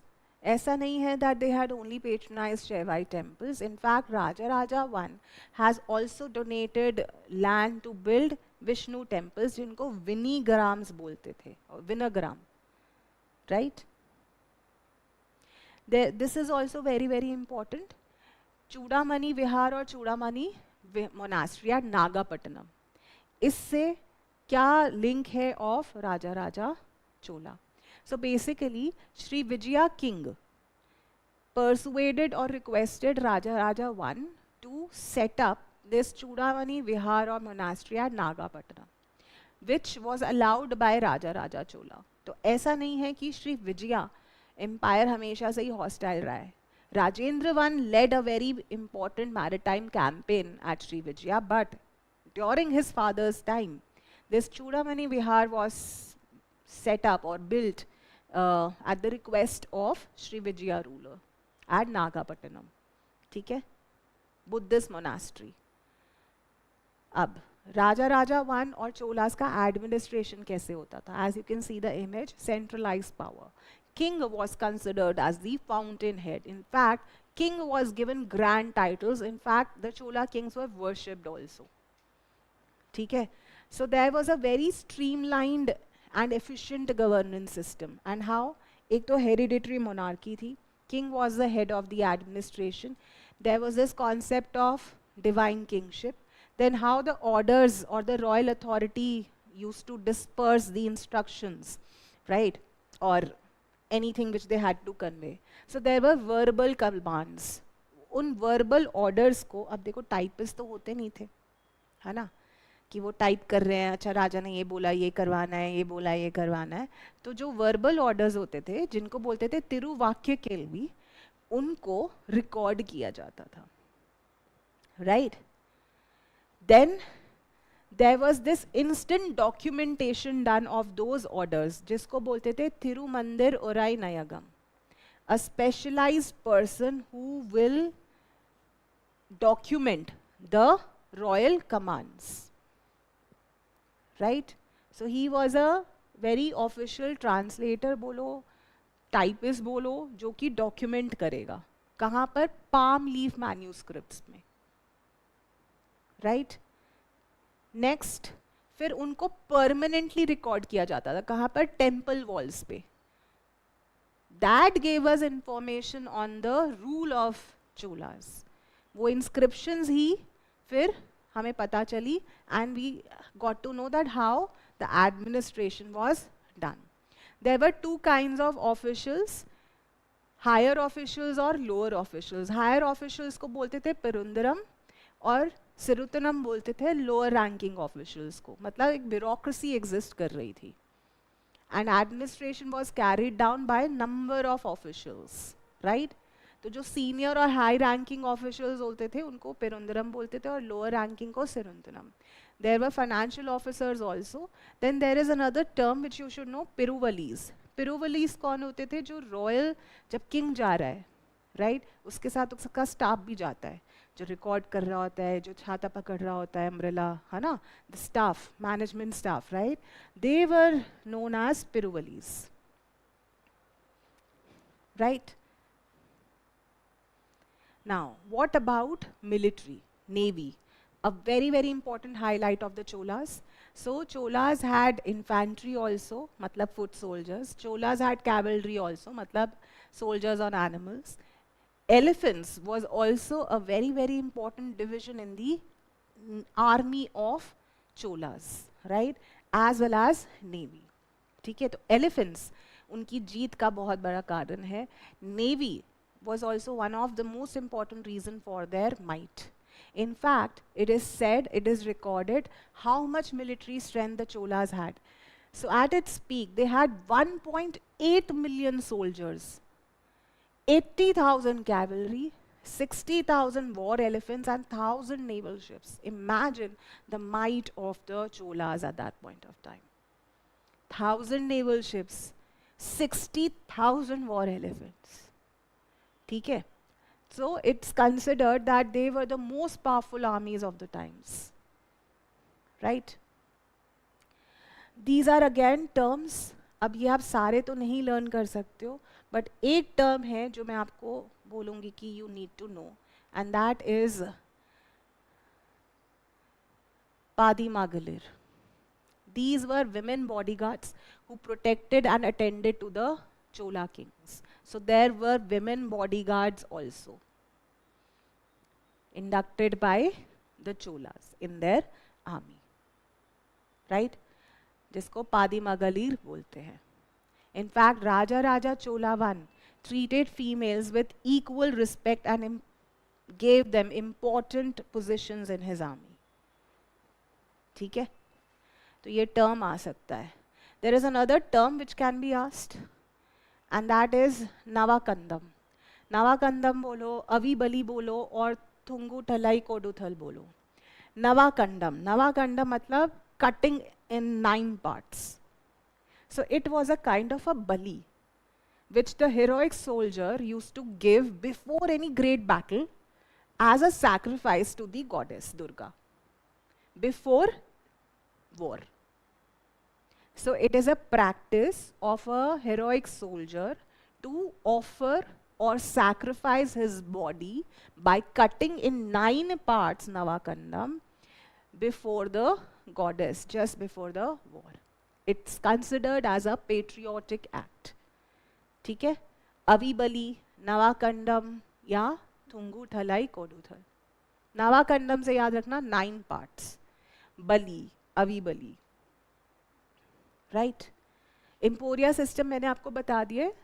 Creating stations, trade posts at strategic locations. Right?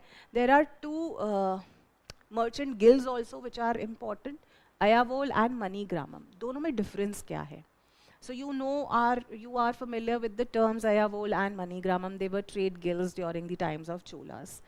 जो Ayavol guild है, वो South India और South East Asia में operate करती थी mainly, right? Whereas Manigramam guild used to have this specialized trade with West Asia and East Africa. तो अगर उन्होंने मुश्किल सवाल पूछा तो वो यहाँ पूछ सकते हैं. This you might not be knowing. ठीक है? So Ayavol guild, Southeast Asia and South India, Manigramam particularly with West Asia and East Africa. Right? Rajendra one maritime empire है. गंगाईकोंडा चोलापुरम बहुत इंपॉर्टेंट है. राइट? चोला गंगम लेक बहुत इंपॉर्टेंट है. इसकी वजह से his rule becomes very very important. So you can just revise the campaigns which he led. ठीक है? Land campaigns अलग हैं. चालुक्यास के साथ succession crisis अलग हैं. पालास गेंजेस वाटर लेकर आए. राइट? वेंगी में फिर से रीएस्टैब्लिश किया कंट्रोल को इन दी 11th century. Right? Gangaikonda Cholapuram, city of Chola, who brought Ganga waters. This is the crisp idea about the Cholas, their important rulers and the battles. ठीक है? आगे बढ़ते हैं. Shall we proceed ahead? आ गया थोड़ा सा image बन गया है Cholas का. Okay. Chola bronze art, very very important. है ना? नटराज. ये भी important sculpture है which is important. This is the timeline of important kings and the battles. Right? Now, coming to another theme, Hoysalas. Very, very important. Questions दिखाती हूँ. किस type के आए हैं by UPSC. So, in 2024, they had asked the World Heritage List properties released by UNESCO recently, right? Which have been included in the recent list of 2023. तो उस time पे शांति निकेतन और sacred ensembles of the Hoysalas were recently made part of World Heritage List of UNESCO. तो इस तरीके का भी question आ सकता है which are recently inscribed. Then in 2025, question is on Sri Vijaya campaign of Rajendra Chola, but one ruler as a trap is of Hoysala. So Vishnu Vardhan has been considered, that means important. Similarly, Kakatiyas have been considered important, and under Kakatiyas, Pratap Rudra has been given importance. Similarly, Rashtrakuta में अमोघ वर्षा has been given importance. In fact, अमोघ वर्षा को Ashok of the south भी बोलते हैं, ठीक है, right? Similarly, if you see in 2023, तो अगर आप देखो 23, 24, 25, questions have mention of Hoysalas. तो इसका मतलब Hoysalas important dynasty है, right? ठीक है. अगर आप ये क्वेश्चन देखो particularly how the question is designed. So what is the question asking you? Which of the above dynasties were established in early 8th century? है ना. अब अर्ली 8th सेंचुरी में इंडिया कैसा था? अर्ली 8th सेंचुरी का क्या मतलब है? What do you mean by early 8th century? 700 750. This is what you know by early 8th century. अब इस टाइम पे इंडिया में क्या काकटियास थे, होयसलास थे, गढ़वालास थे, यादव थे? नहीं. हर्षा का रूल जस्ट एंड हुआ था. और हर्षा से पहले ये सब डायनेस्टीज एग्जिस्ट कर रही थी? नहीं कर रही थी. So if you can associate tripartite struggle में आई है राजपूत, पालाज, गुज्जर प्रतिहार, और उनके बाद आए हैं ये, क्योंकि जब गुज्जर प्रतिहार का डिसइंटीग्रेशन होता है देन यू गेट गहरवाल्स. ये सब 8th सेंचुरी के बाद की हैं, राइट? तो इसके लिए you don't have to have the long timeline but just understanding of broader timeline, right? So don't bother yourself. ये मैं क्यों दिखा रही हूँ? Because again in exam you have to open your mind like that. Don't get overwhelmed. यहाँ पर concentrate मत करना कि ये कब थी, ये कब थी, ये कब थी. यहाँ कॉन्सेंट्रेट करो और इमेजिन करो how was India then. Which were the dynasties before Harsha? वो तो आपको एकदम क्लियर है, ये डायनेस्टीज तो एग्जिस्ट ही नहीं कर रही थी. मेजर डायनेस्टीज ही गुप्ता और हर्षा थी. उससे पहले मौर्यास, राइट? तो have that confidence. This is a checking of your confidence at that point of time. If you ask me how much you are in your senses, या आपने गिव अप कर दिया और आप घूमे जा रहे हो क्वेश्चन में, है ना? Okay, so let's take up Hoysalas, right? The sacred ensembles of the Hoysalas inscribed as a UNESCO World Heritage Site in 2023 includes all of the following except. तो ये जो 2023 में sacred ensembles और structures of Hoysalas include हुए थे in the UNESCO World Heritage Site list includes which all structures, right? This is what the question is. Do you want to take a guess? D is not there. Yes, very good. So Chennakeshwar temple at Bellur, Hoysaleshwar temple at Helibid, Keshav temple at Somnathpur are part of sacred ensembles of the Hoysalas. Matlab these are world heritage sites, right? Chennakeshwar temple at Arala Guppe is not a part of the structures, right? तो ये जो तीन हैं ये करने हैं आपको, right?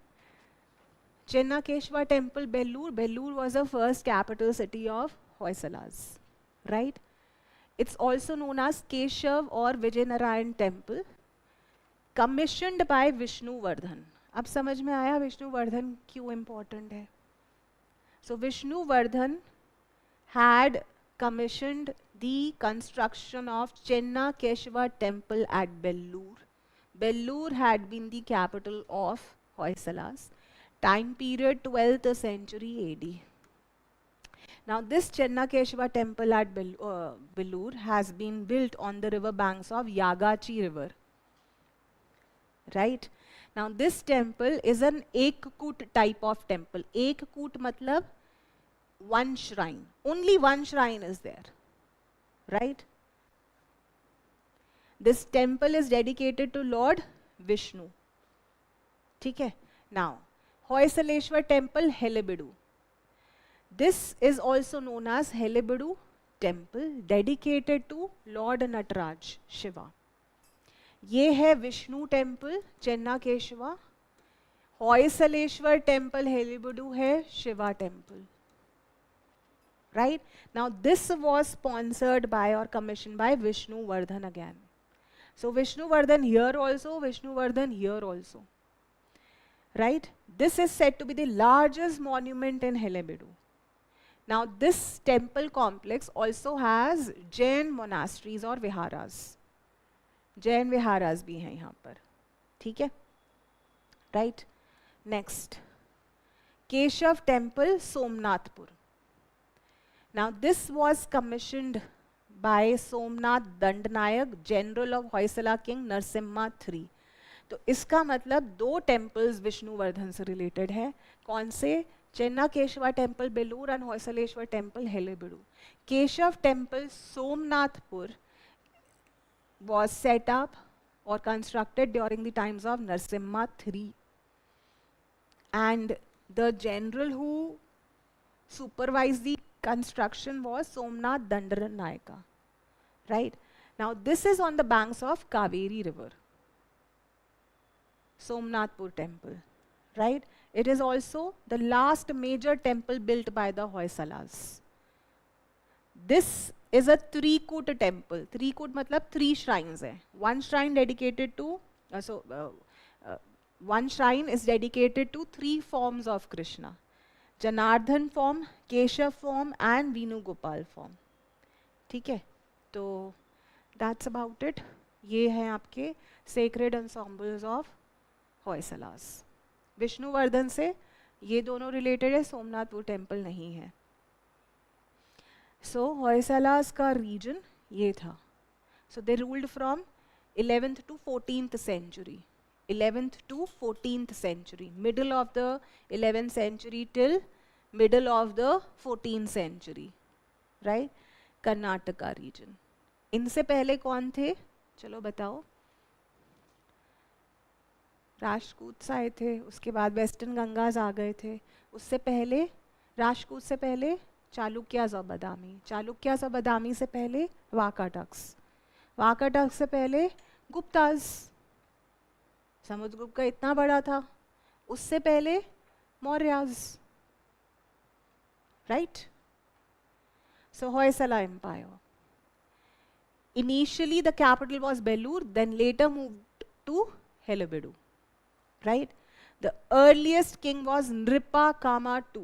जो फाउंडर होते हैं वो बहुत इंपॉर्टेंट होते हैं. विष्णुवर्धन से मत कंफ्यूज हो जाना. Founder Nripakama II. He had served under the Western Ganga dynasty as a feudatory. इसलिए मैंने बोला होयसला से पहले कौन थे? वेस्टर्न गंगास. वेस्टर्न गंगा से पहले कौन थे? राष्ट्रकूट्स. राष्ट्रकूट से पहले कौन थे? चालुक्यास. चालुक्यास से पहले कौन थे? वाकाटक्स. राइट? ठीक है. But under king Vishnuvardhana Raya the Hoysalas reached its political as well as cultural prominence. ये हमने देखा ही है. राइट? इनफैक्ट किंग विष्णुवर्धन ही क्यों पूछते हैं? One is political prominence, second cultural prominence in the form of the temples. Right? Third, during his reign Ramanujacharya के इन्फ्लुएंस में आकर ही took to Vaishnavism from Jainism. So Ramanujacharya का इन्फ्लुएंस था और ये जो वैष्णव कल्ट है that was popularized during the time of Vishnuvardhan's reign because he got influenced with the teachings of Ramanujacharya. Right? Earlier Vishnuvardhan was known as Biti Dev, but and took this name only after converting from Jainism to Sri Vaishnavism. Right? So overall Hoysala rulers patronized Jainism, Buddhism and Hinduism, more Jainism and Hinduism. Right? तो ये हैं rulers. Nripakama II important है.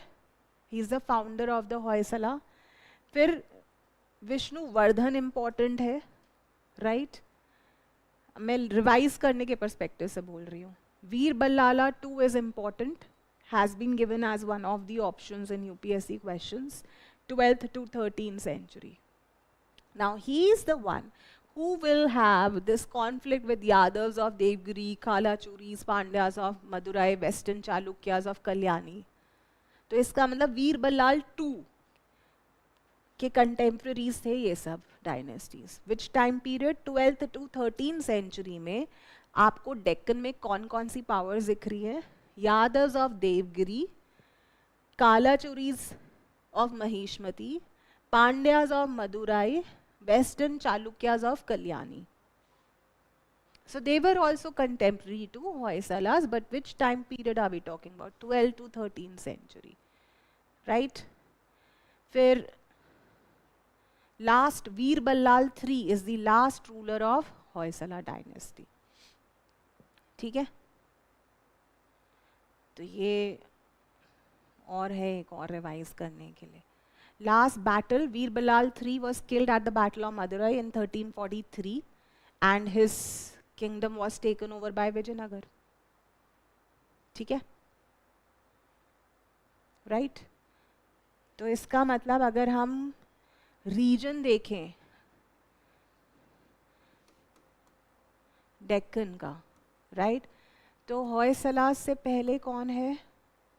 होयसलास के बाद कौन आए?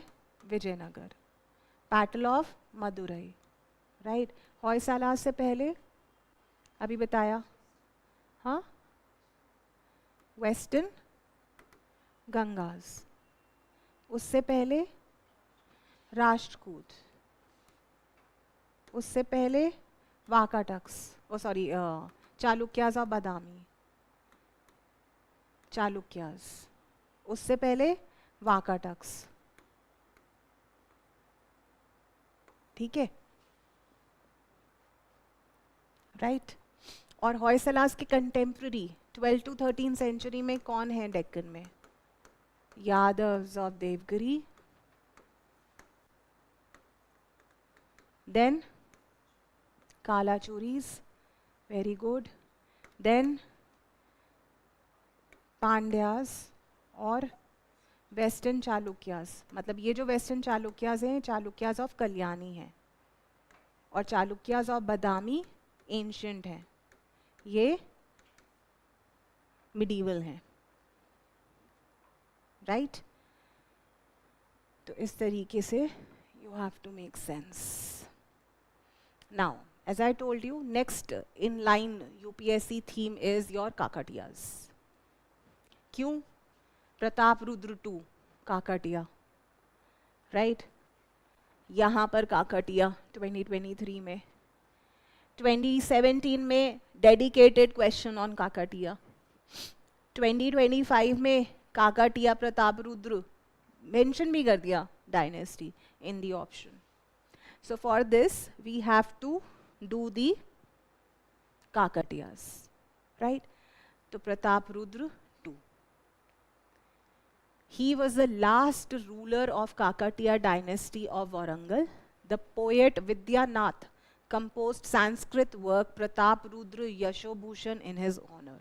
Both the statements are correct. Last ruler, first ruler, very very important. Rulers which have played contribution in consolidating the empire or culturally, you know, building certain things is important, right? Now coming to Kakatiyas, which century are we talking about? 12th to 14th century. That means were they contemporary to Hoysalas? Yes. वो कर्नाटक में है, ये आंध्रा तेलंगाना में है, ठीक है, right? So Kakatiyas were successors of Chalukyas of Kalyani. तो Chalukyas of Kalyani उस रीजन में किसने सक्सीड किया? After them Kakatiyas, right? So they were Telugu speaking Chalukyas. Chalukyas of Kalyani were Telugu speaking Chalukyas. Now they ruled most of the eastern Deccan region. Their capital was Orugallu, now known as Warangal, right? Important rulers of Kakatiya. Prola II को ही प्रताप रुद्र बोलते हैं. The first ruler of Kakatiya is Pratap Rudra, also known as Prola II, right? Then this dynasty also saw a woman ruler, Rudram Devi. Who? रुद्राम देवी. अभी हम करेंगे, don't worry. मैं आपको बस ये बता रही हूँ that this dynasty saw the rule of a queen by the name of Rudrama Devi, right? तो ये है मेन चीज़. Now coming to prominent rulers, right? Now among the rulers who have been part of Kakatiyas, ruler Ganpati Dev has ruled for the longest time. Ganapati Deva, वो बोल देंगे प्रताप रुद्र, वो गलत हो जाएगा, गणपति देव, राइट? तो Rudradev, Pratap Rudra 1, प्रौला 2, name of same person. Who is Pratap Rudra 1 or Rudradev or Praula 2? First independent ruler of Kakatiyas, right? Now during his time, this 1000-pillar temple, जिसको रुद्रेश्वर स्वामी temple बोलते हैं, अब यहाँ पर you have to be very very careful because there is this World Heritage Site Temple of Kakatiya included in the UNESCO World Heritage Site list by the name of Ramappa Temple. ये जो Ramappa temple है ये इस temple से different है, हालांकि इसको भी रुद्रेश्वर रमप्पा टेम्पल बोलते हैं.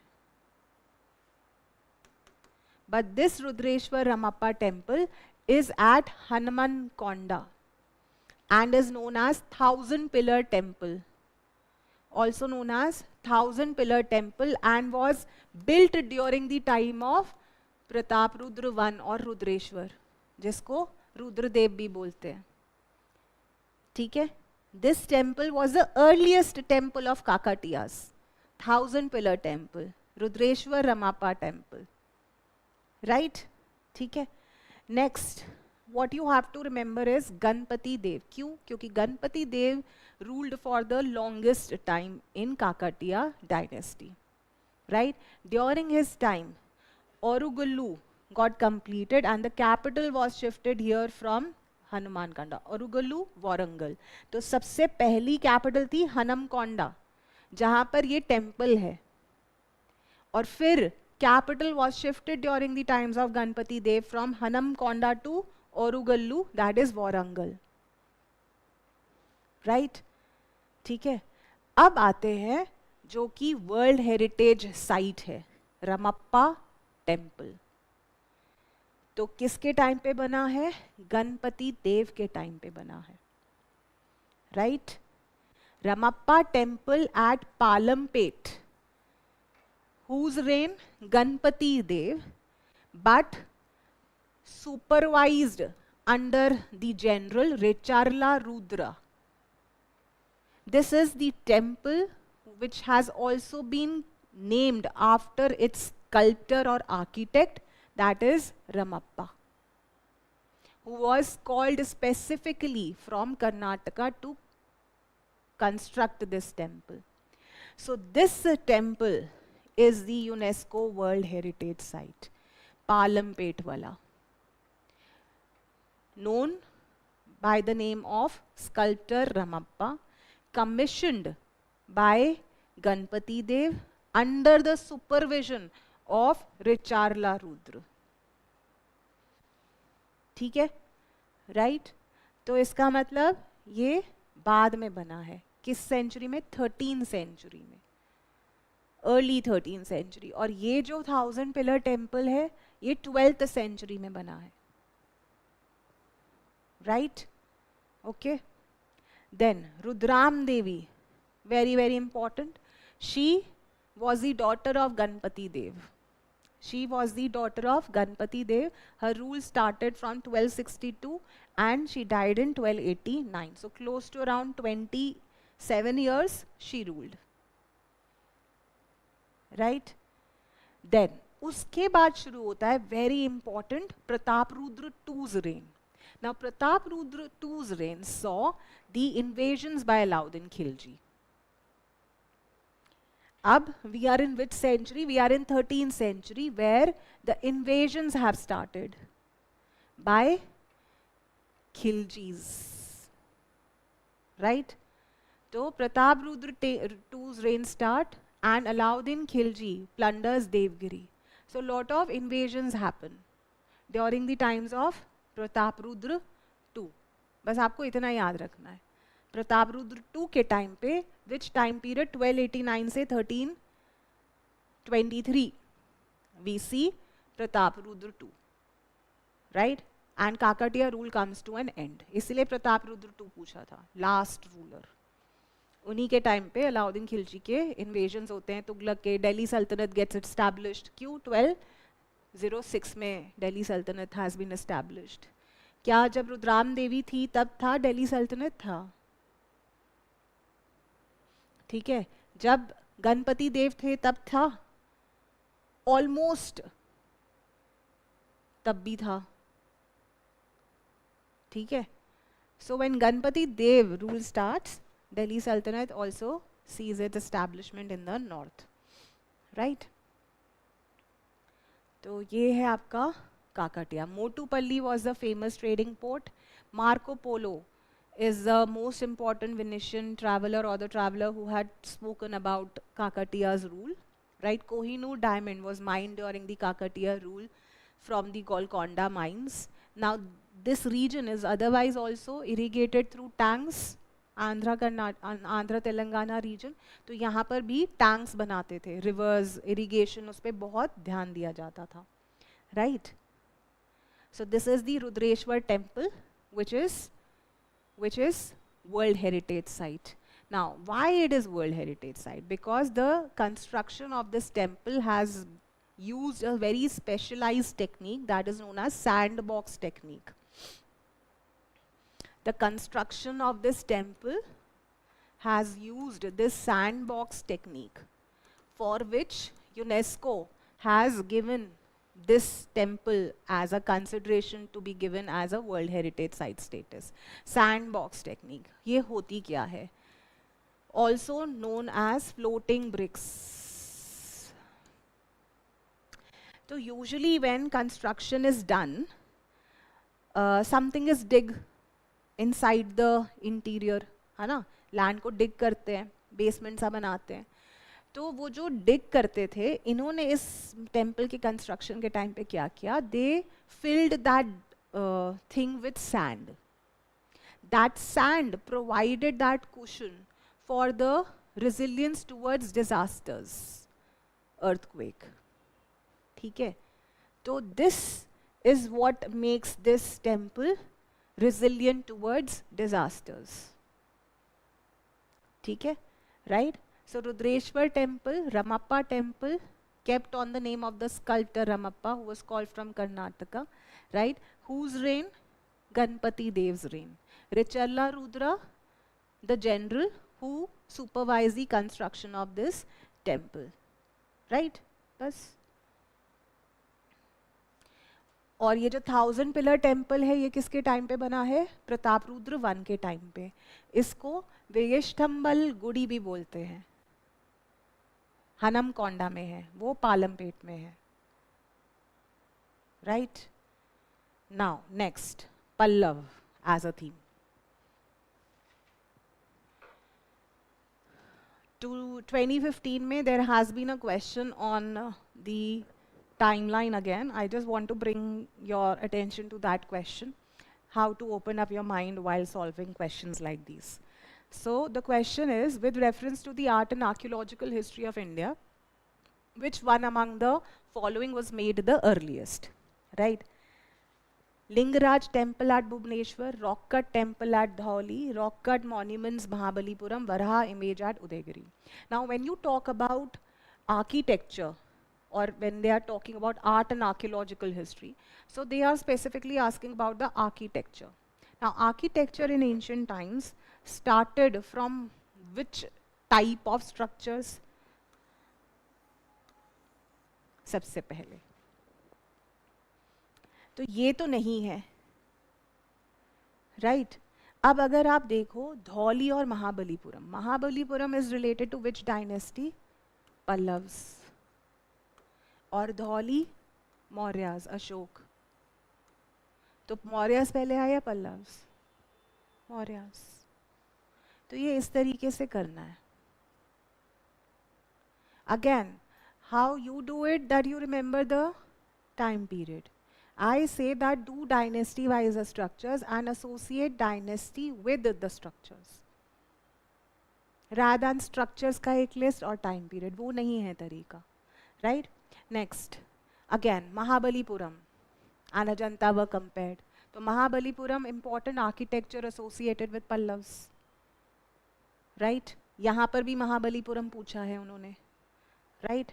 तो इसीलिए हम महाबलीपुरम ले रहे हैं as a question and we will cover Pallavs, right? So 2025 में महेंद्रवर्मन के टाइटल्स पूछे. Mahendravarman one again Pallav ruler associated with temple architecture, right? So let's take up the question. With reference to the 5 Rathas and Mahabalipuram, which is a World Heritage Site, rock cut structures at Mahabalipuram is a World Heritage Site, right? The Rathas are monolithic rock cut structures, each carved from a single boulder. Yes, that is how the rocks were cut and structures were made, right? They are named after the Pandav brothers of the Mahabharata and Draupadi. They were commissioned by Mahendravarman I of the Pallav dynasty. अब Mahendravarman one से associated रथास नहीं है. Mahendravarman one से associated क्या है? क्या है? Rock cut mandaps, not the rathas. So basically not the mandaps, rock cut cave temples, rock cut structures, the earliest structure. वो किससे associated है? महेंद्रवर्मन से, right? उनके बाद Narasimha Varman is associated with rathas. ठीक है? तो ratha style, mandapa style, what is mandapa? Pavilion. Rathas और mandapa style associated with Narasimha Varman. और जो स्ट्रक्चरल टेम्पल्स हैं द्रविड़ा टेम्पल आर्किटेक्चर के, that is associated with Rajasimha Varman. Rajasimha Varman structural temples. तो सबसे पहले हम मंडप्स देखते हैं in the form of rock cut temples, right? Rock cut temples Mahendra Varman, ratha temples और रथा स्ट्रक्चर्स नरसिंह वर्मन. उस क्वेश्चन में है कि ये जो महाबलीपुरम के रथास हैं ये किसने कमीशन करे? ये करे नरसिंह वर्मन ने. But rock cut structures at Mahabalipuram Mahendra Varman. Clear? So this should be very clear and this question was इसीलिए could have been solved through elimination. If you would have eliminated third, then the answer could have been arrived, right? So this is how the transition is to be understood of Dravidian or Pallav architecture, right? First is rock cut, right? Mahendra Varman, Narsingh Varman style, rathas dedicated to Mahabharat characters, right? Rajsingh Varman is structural temples in the form of Shore temple at Mahabalipuram, Kailashnath temple at Kanchi. Ratha temples at Mahabalipuram, Narsingh Varman. Rock cut structures at Mahabalipuram, Mahendra Varman. Right? So Mahabalipuram temple complex is having rock structures also, rathas also, and structural temples also like Shore temple. Right? ठीक है. So important rulers, Mahendra Varman I, he defeated Chalukyan king Pulakeshin II. Chalukyan king Pulakeshin II defeated Mahendra Varman, right? Mahendra Varman assumed or took many titles like Vichitrachit, Kunabhar, Chittakari, Chitrakarpuli, basically because he patronized art and literature, right? He himself has written a play called Matta Vilas Prahasan in Sanskrit, right? Narsingh Varman I defeated Pulakeshin II. He took his badla, revenge, right? He defeated Pulakeshin II. He killed him. इसलिए उनको क्या बोलते हैं? मम्मला, right? मम्मला इनका था ना title, Pulakeshin II का, हाँ, right? He captured Badami, assumed the title Vatapi Konda. Who? Narsingh Varman I. अच्छा हाँ यही था. He took the title Mammala. Why? He gave this image as a very powerful wrestler. Mammala is wrestler. तो दो titles हैं नरसिंह वर्मन से related, Vatapi Konda and Mammala. Very very important. मैं खुद ही confuse हो गई. तो आप तो हो गई, right. Mamallapuram, Narasimhavarman I founded the city Mamallapuram. तो इसीलिए he took the title Mamalla, right? Huan Sang visited during his reign. Narasimhavarman II, also known as Rajsimha. Rajsimha style, Narasimhavarman II associated with structural temples. Very, very important scholar who lived during the times of Pallava, Dandin. Very, very important. Dandin. Okay, he lived in the court of Pallava, specifically Narasimhavarman II. Which time period are we talking about? 8th century. ठीक है, तो ये पल्लव्स का है, ये आप revise कर सकते हो. Very very important. Mahabalipuram rock cut structure, ये है डिसेंट ऑफ गंगा. ठीक है, जो यूपीएससी ने भी पूछा था. So this is there in your NCERT also. Largest, मतलब one of the largest and oldest cultural panel in rock, descent of Ganga. Right, the story of the descent of Ganga from heaven to earth. Some believe that this is the main story of Kirit Arjuna, that is Arjuna's penance, based on a poetic work by Bharvi. Right, so that's why UPSC asked this in the form of question. तो ये जो मंडप्स है, मंडप्स मतलब halls. ठीक है, ये क्या है? ये रथास हैं. ये रॉक कट मंडप्स हैं, अर्लीस्ट महेंद्र वर्मन वाले. ये है रथास.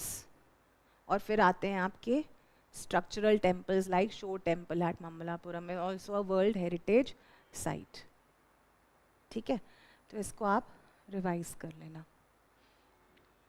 Kailashnath temple Kanchipuram, very very important. अगर आप देखोगे, this is like a vimana of Chalukyas. It's not pyramidical, but it is having structure like this, vault like structure. ठीक है, इसमें भी हॉर्सेस और द्वारपाल्स का कॉन्सेप्ट होता था. Kailashnath temple Kanchipuram, very very important. Right, हाँ, कैलाशनाथ टेम्पल कांचीपुरम में it is believe that Raja Chola one visited and he drew inspiration for the construction of Brihadeshwara temple from the Kailashnath Temple, Kanchipuram. ठीक है. Now again, another important UNESCO theme, World Heritage Site. There has been a question which I have already showed you 2024 का, which of the above have been included recently in 2023. Rani Ki Vav is already a World Heritage Site, right? So we have picked up Rani Ki Vav at Patan as a cultural site, so that if at all there is a question from the Maru Gujar style of temple architecture or Solanki style of temple architecture, because I am telling you why this question has been chosen. This question has been chosen simply because I don't know how many of you know this. Do you know about anything with respect to current affairs in Vadnagar? So Vadnagar is the hometown of our Honorable Prime Minister, Shri Narendra Modi ji. Vadnagar is included in the tentative list of UNESCO's World Heritage Site. ठीक है, तो गुजरात का जो architecture है, which is known as Solanki style और मरु Gurjar style, वो important हो सकता है.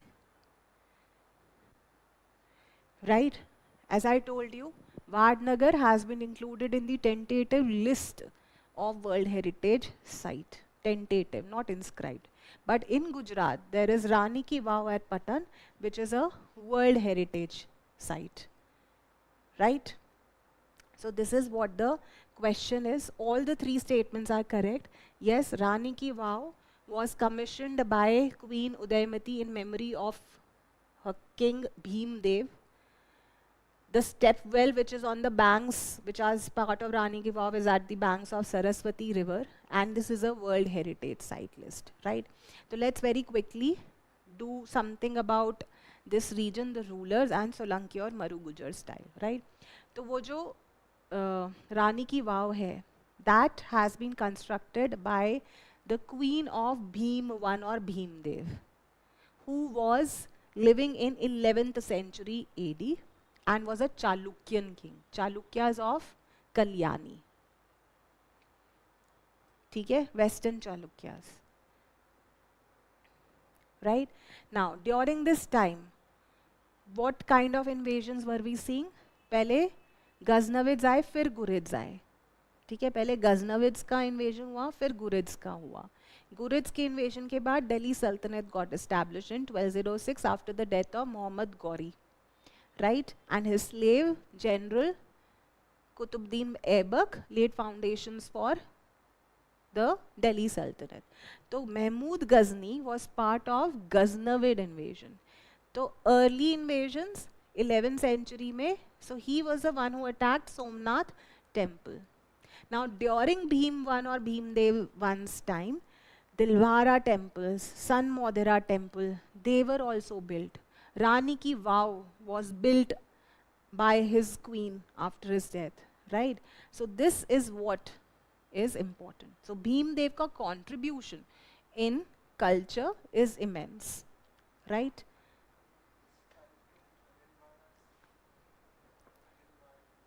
हाँ हाँ. Then Solanki style. तो मैंने क्या जैसे बोला, इस रीजन में जो आर्किटेक्चर था उसको बोलते हैं Solanki style of architecture, also known as Maru Gurjar style of architecture.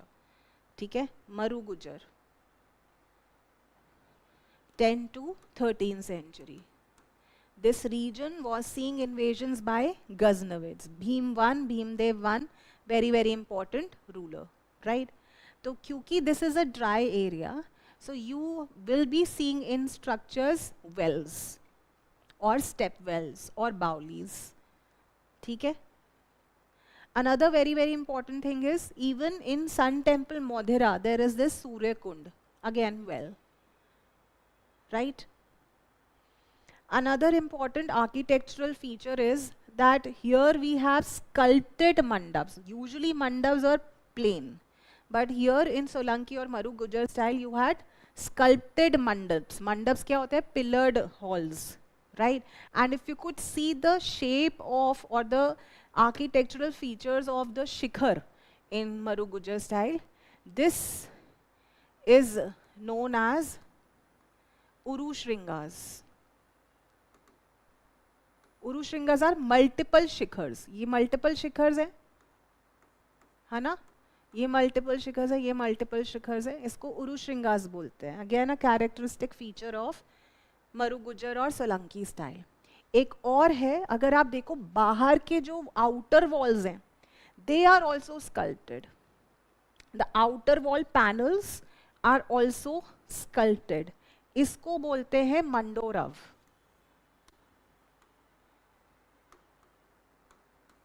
वो पूछ ले in the context of cultural history of India, the term Mandorav refers to.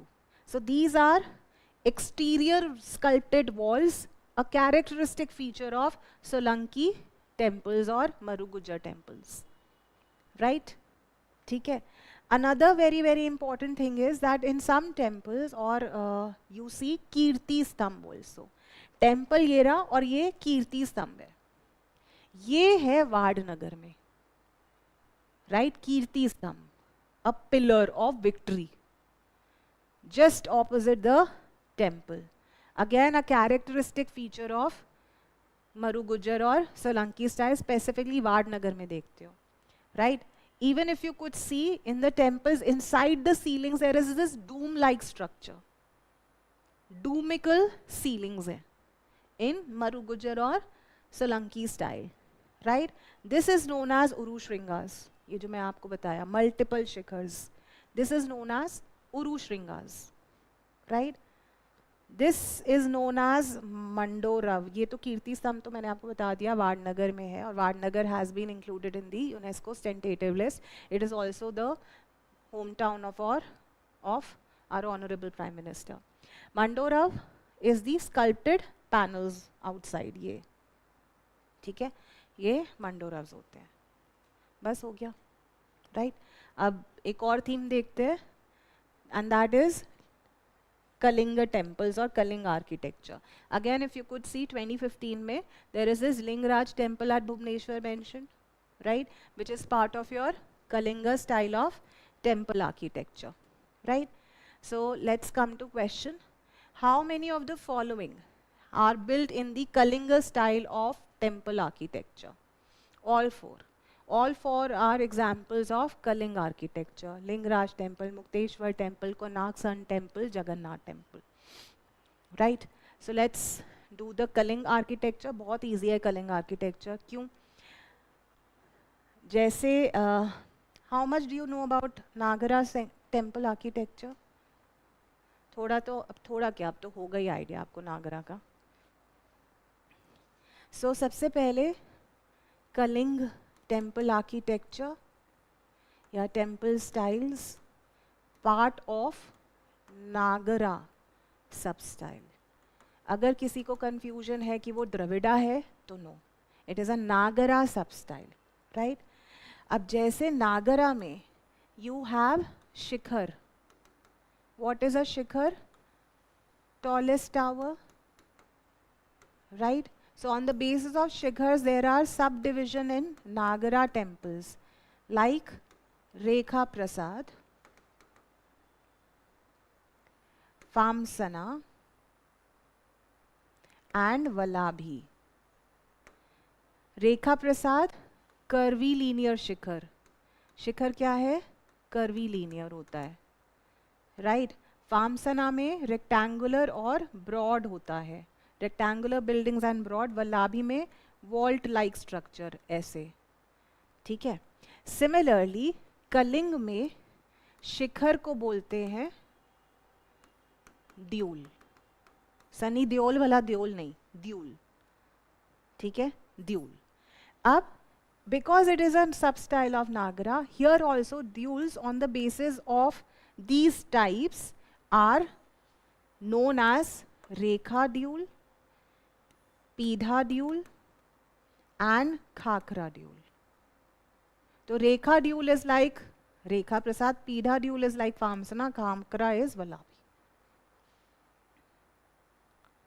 ठीक है, right? This is basic thing about temple architecture of Kalinga style. It is a sub style of Nagara, right? अब very very important thing which you need to know is how the temple has evolved, which all dynasties were ruling when certain temples were built. Why this is important? Because A, you should know with respect to World Heritage Site. अब इसमें World Heritage Site कौन सी है? Konark Sun Temple. The only temple of Kalinga style which is World Heritage Site is Sun Konark Temple. Sun Konark Temple was set up or was constructed during the times of Eastern Gangas, 11 to 13th century.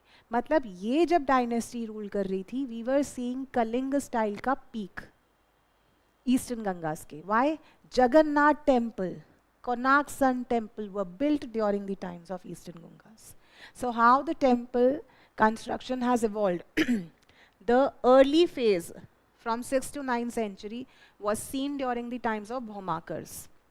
मतलब इस time पे Orissa Kalinga reason में भौमाकर्स rule कर रहे थे. And when they were ruling, Parashurameswara temple and Vitthal deul was constructed. 9th to 11th century, Somvanshi rulers of Odisha were ruling. In their times, Lingaraj temple, Raja Rani temple and Mukteshwar temple were built. तो Somvanshi eastern Ganga से पहले थी. Eastern Gangas के time पे सन Konark temple और Jagannath temple was constructed. After them declining phase में Gajapatis were ruling and their focus was more on literature and architecture was declined. ठीक है.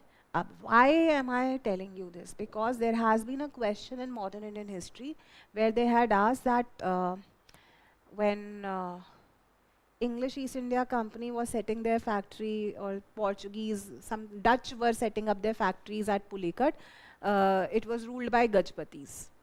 कुछ ऐसा उन्होंने स्टेटमेंट दिया था. तो Gajapatis has already been asked in the context of modern Indian history, advent of Europeans. तो इसलिए जो डायनेस्टीज हैं they become important, right. World heritage site कौन सी है? Konark sun temple.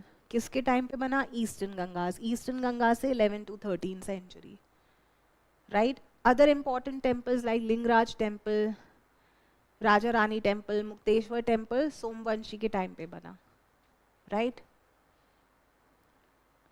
तो इस तरीके से you will learn this. This is how your Rekha deul looks like. This is how your pidha deul, rectangular, square, broad shikhar looks like, and this is the vault-like structure, Khakra Deol. Usually in Odisha or Kalinga style, you have Rekha Deol type of temples, or maximum Pidha Deol. Khakra के बहुत कम है, right? तो ये this you can revise the temples. जैसे मैंने बोला कि Sun Konark Temple is the World Heritage Site, right? Right. इसमें भी उरुशृंगास हैं. अच्छा, इसको भूमिज भी बोलते हैं. मतलब I am just telling you, जो ऊपर से लेकर नीचे तक ऐसे बना हुआ है ना, if you could see the spires are from bottom to top like this. This is known as bhumija style.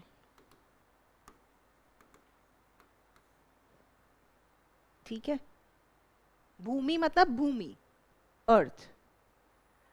So from bottom to up, when shikhars are made like this, spires are made like this, it is known as Bhumid style. Kaling style का architectural feature है, right? Okay. I think we can extend for 15-20 minutes. We can do this topic. Caves, ज़्यादा time नहीं लगेगा caves में. Our caves will be completed and then we can proceed ahead tomorrow. I think going by the speed, I might take one more session. Tomorrow we are already having. I'll see how much can be complete tomorrow, right? हालांकि अब there is no too much of information to be given because you know we have done major dynasties and topics. Now it won't take too much of time, but still, right? Now let's very quickly come to important cave sites, right? Now, why these caves, Ajanta, Ellora, Elephanta, they are important? Because they have been asked by UPSC in several questions, right? So there was a question in 2024 by comparing Ajanta with Mahabalipuram. There was a question on Ajanta paintings in 2017, right? There has been a question in 2013 or 14. This is a question of 2013 or 14, where Buddha's Mahaparinibban image at Ajanta was asked. So again Ajanta was mentioned. Again just see Mamallapuram was mentioned. ठीक है, right? Then 2022 में फिर से question पूछा उन्होंने, Ajanta cave as a subject matter. So yes, Ajanta caves lie on the Vagora river. Sanchi Stoop lies on Betwa, not Chambal. Pandulena caves lie on Godavari. और ये नर्मदा या कृष्णा, बताओ नर्मदा होगा या कृष्णा होगा? कृष्णा, ठीक है.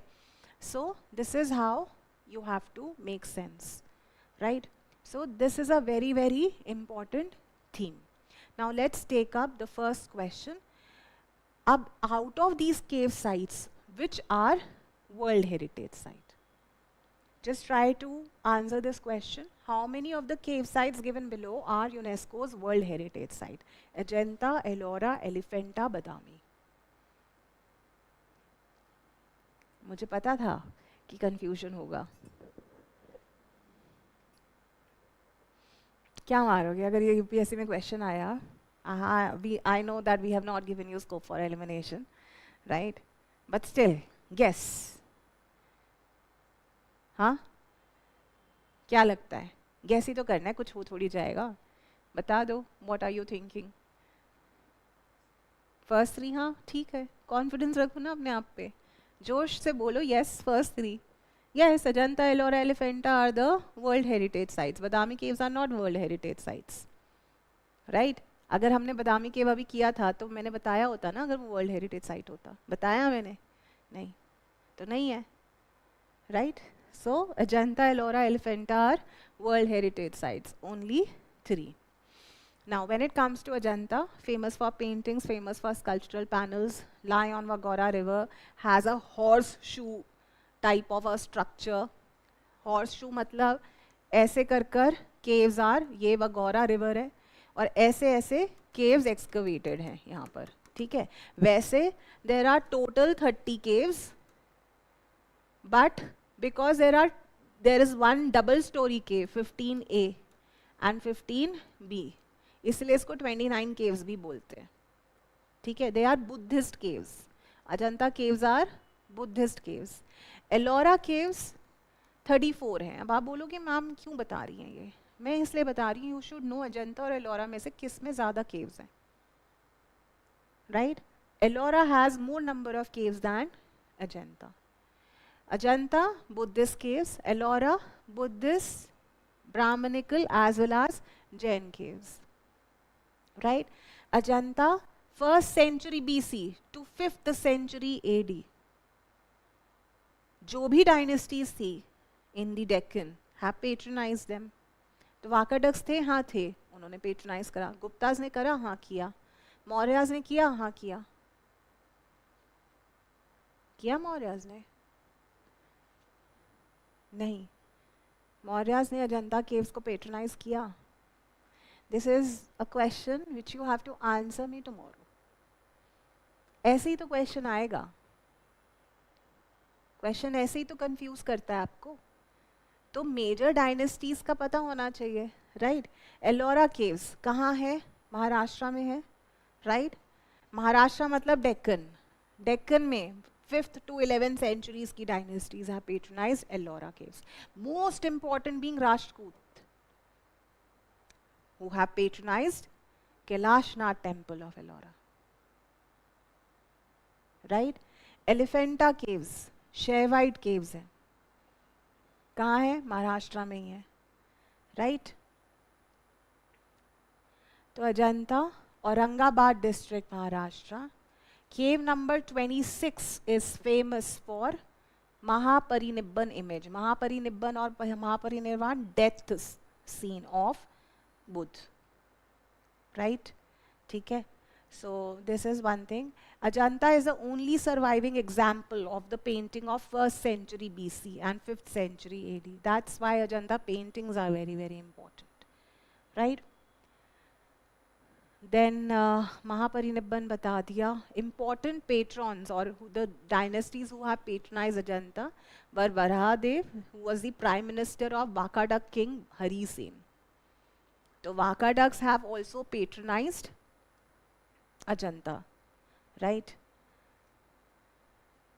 Then there is mention that Budbhadra and Mathura Das, they are again feudatories of Vakadaks king. They have also patronized Ajanta caves. आपको बस हरी सेन याद रखना है. Vakadaks have patronized. Ajanta paintings क्यों famous हैं?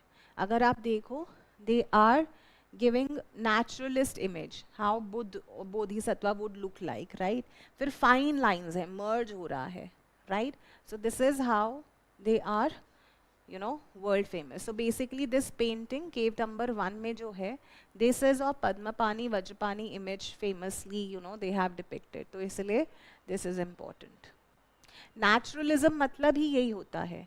The way people are looking, you are drawing like this. जब हम Bhimbetka cave paintings की बात करते हैं, Mesolithic cave paintings की बात करते हैं, उसमें लोगों को कैसा बनाया है? Stick-like pattern. That is not naturalist. अगर किसी को लग रहा है naturalist means nature, तो वो भी गलत है. पेंटिंग में naturalism means natural. What we see, we draw. Right? ठीक है? तो इस तरीके से paintings on ceilings, wall panels, bodhisattva paintings were drawn. Right? So this Padmapani की बहुत बड़ी image है अजंता cave number 1 में. Right? वज्रपानी की भी image है, right, in Ajanta caves. There is this sculptural panel, Mara Vijay. ये important है. Cave number 26 में ये भी theme है. This mudra in Mara Vijay Ajanta cave is Bhumi Sparsh mudra. So this Mara Vijay is what? Vijay or victory over Mara. Mara means illusions, Maya. So when Buddha, when he was meditating and when he overcame all the Maras or illusions, he defeated the Maya, right? He wanted to make someone witness that he has conquered or fought all the illusions or Maya, right? So he pointed out down to make the mother goddess earth the witness or proof of Mara Vijay. That is what this Bhumi Sparsh Mudra is depicting. Right? And this Bhumi Sparsh Mudra has also been asked by UPSC in 2012 as a independent question. Bhumi Sparsh Mudra. Okay? So this is important. This Mahaparinibban panel, Mahaparinirvan or Mahaparinibban is what? The death. ठीक है, तो ये भी केव number 26 में है, मरा विजय भी केव number 26 में है. Ellora caves, just see, Kailashnath temple, Ellora. Seated Buddha at Ellora. Where is Ellora? Aurangabad. 34 Buddhist, Brahmanical and Jain caves. Right. Here also we have bodhisattva images. We have double storied caves, right? But Ellora में ट्रिपल स्टोरीड है. मैंने जैसे बोला है जनता में there is this cave number 15 which is double storied, right? That's why we counted in as 29, otherwise there are 30 caves. Ajanta double storied, Ellora और भी ऊपर 3 स्टोरीड केव्स भी हैं. ठीक है. So here also you have Padmapani and Vajrapani. But फिर question को solve कैसे करेंगे? इसीलिए मैं हमेशा बोलती हूँ go with the major theme. If I could go back to that question where UPSC had asked about the painting, ये है ना, Bodhisattva Padmapani is one of the most famous and often illustrated paintings that. अभी मैंने एलोरा में भी आपको पढ़वाया कि Padmapani painting है. तो एलोरा और अजंता में से आपको चॉइस कैसे मारनी थी? अजंता में फेमस एंड ज़्यादा थीम्स है. That does not mean that you do not have any Padmapani painting in Ellora. दोनों में है, मगर क्वेश्चन यूपीएससी कैसे मार्क करवा रहा है? Often illustrated and one of the most famous. एक बहुत बड़ी पद्मपानी की पेंटिंग अजंता में है,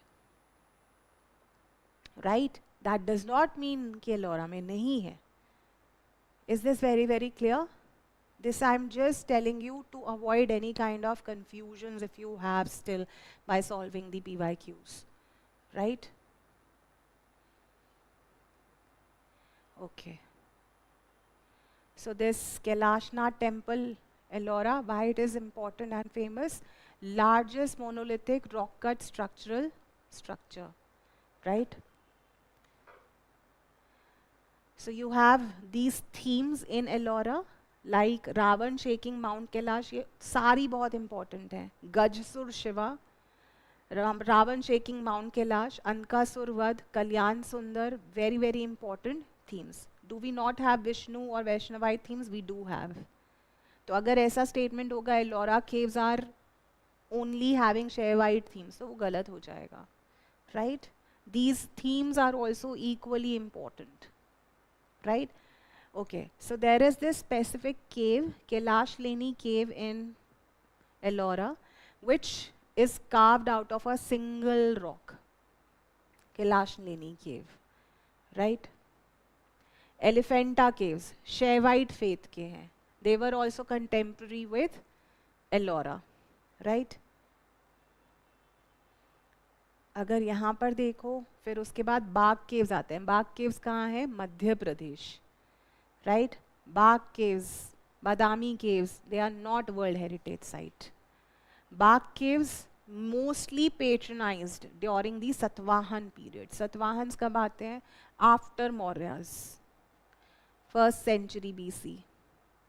है ना? 2nd century BC. तो these caves are mostly patronized by Satvahans. Right? Bagh paintings. Then Pandulena cave, ये भी एक थीम था in the option, So Pandulena caves, they are Buddhist rock cut caves near Nasik. ठीक है, इसको पांडव लेनी caves भी बोलते हैं, इसको नासिक केव्स भी बोलते हैं, इसको तिराश्रिमी केव्स भी बोलते हैं. They are Buddhist and Jain caves. They are Buddhist and Jain caves, Nasik में. Right? Another thing which I want to tell you is, ये हो गया पांडु लेना, पांडव लेनी, नासिक, त्रिशमी केव्स. और एक पांडव लेनी जैन केव्स हैं जो कि गोमाई रिवर में है. They are only Jain caves. Nashik Jain cave, Nashik Pandavleni caves are different, and these caves are also in Maharashtra at Nandurbar. ये नेमीनाथ और जैन केव्स हैं, मेनली जैन, सिर्फ जैन केव्स हैं ये. तो डोंट गेट कंफ्यूज. हालांकि I don't think so UPSC will confuse you on this. They will always mention Pandavleni at Nashik. But अगर Pandavleni caves हैं other than Nashik, yes they are existing and they are only Jain caves. ठीक है, both are in Maharashtra. ये जो नंदुरबार है कहाँ पर है? ये गुजरात महाराष्ट्र के बॉर्डर पे है. और नासिक तो आपको पता ही है कहाँ पर है, राइट? भाज केव्स, बेसनगर, सीतानवसल, ये थीम आई थी. So that means cave shrines are important, right? Sittanavasal Pandyan caves हैं, right? Bhaja caves Buddhist caves हैं या नहीं? बेसनगर शेवाइट केव श्राइन है या नहीं? This is what the question had asked, right? तो अब ये जो भाज केव्स हैं ये कौन से हैं? So this is in Pune and considered to be the in western India और Deccan region oldest, 2nd century BC. Bhaja caves. Karle caves की खासियत ये है that they have the largest worship hall. Karle caves in India have largest worship hall, chaitya, जिसको चैत्य बोलते हैं, right? Junnar caves are also in Maharashtra. What is so famous about Junnar caves? They are the largest number of caves excavated. More than 200 in fact caves are excavated. Largest caves अगर कहीं पर excavate हुए हैं तो वो कौन से हैं? जुन्नार caves. Largest चैत्य और worship hall कहाँ है? कार्ले में. वेस्टर्न इंडिया और डेक्कन में सबसे ओल्डेस्ट है भाज केव्स, 2nd century BC. ठीक है, राइट? सीतानवसल जैन केव्स हैं, पांड्यन पेंटिंग्स हैं यहाँ पर, 2nd century. बेसनगर क्या है? Besnagar also known as Vidisha, also known as, so Besnagar पूछा था एक ऑप्शन में. Besnagar also known as Vidisha, also known as Bhilsa, is famous for Heliodorus pillar. This is a pillar where the image is of Vishnu, मतलब विष्णु अवतार, Garuda, Garuda pillar. ठीक है, इस time पे शुंगा रूलर और शुंगा डायनेस्टी थी. कौन था रूलर? भागभद्र. तो जब शुंगा रूल कर रही थी, Shungas when did they rule? They are post Mauryan dynasty. So Shunga ruler Pushyamitra Shung, when he was military general, he killed the last Mauryan king Brihadrath, right? And that's how in and around 187 to 185 BC we see Shunga dynasty. Now one of the Shunga kings was Bhagbhadra. In his time, Heliodorus was a Greek ambassador sent by Antialcidas, and he was inspired by Lord Vasudev, and he constructed this Heliodorus pillar. ठीक है, तो Shungas were ruling. Who was the ruler? Bhagbhadra, right? तो ये बहुत बारी UPSC पूछ चुकी है. So tomorrow we will take up Buddhism and Jainism, although I was targeting to complete this Today itself, I think that we might take 2 sessions. It will not get completed in tomorrow's class because I have to also take modern, right? So we will have 2 more sessions, tomorrow and day after. We'll have back to back, so no issues, right?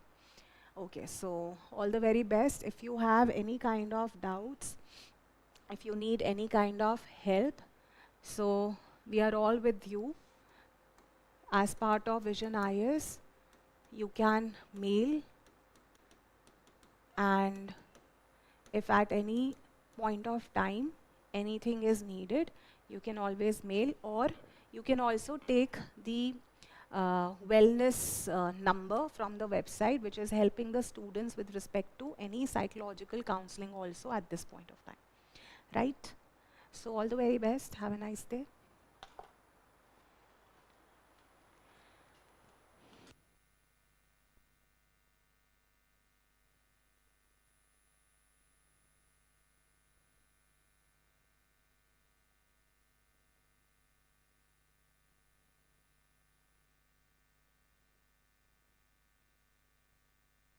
Every UPSC result proves one thing quietly: success does not begin at the final stage.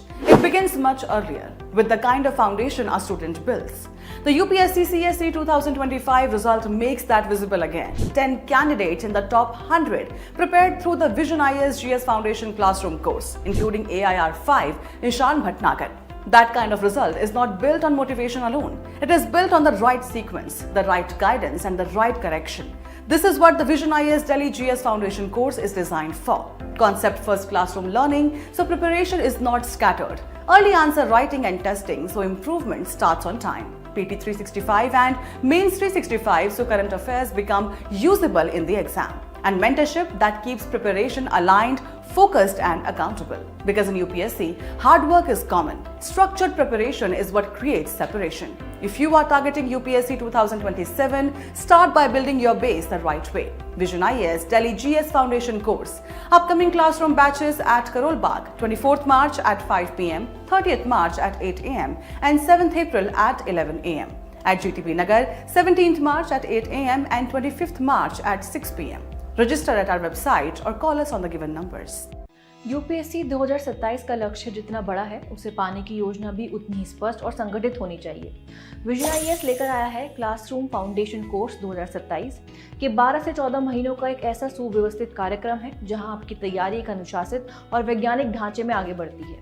यहाँ classroom learning के साथ साथ आपको मिलता है live और recorded sessions का विकल्प, जिसे आप अपने व्यक्तिगत ऑनलाइन पोर्टल के माध्यम से कभी भी और कहीं भी एक्सेस कर सकते हैं।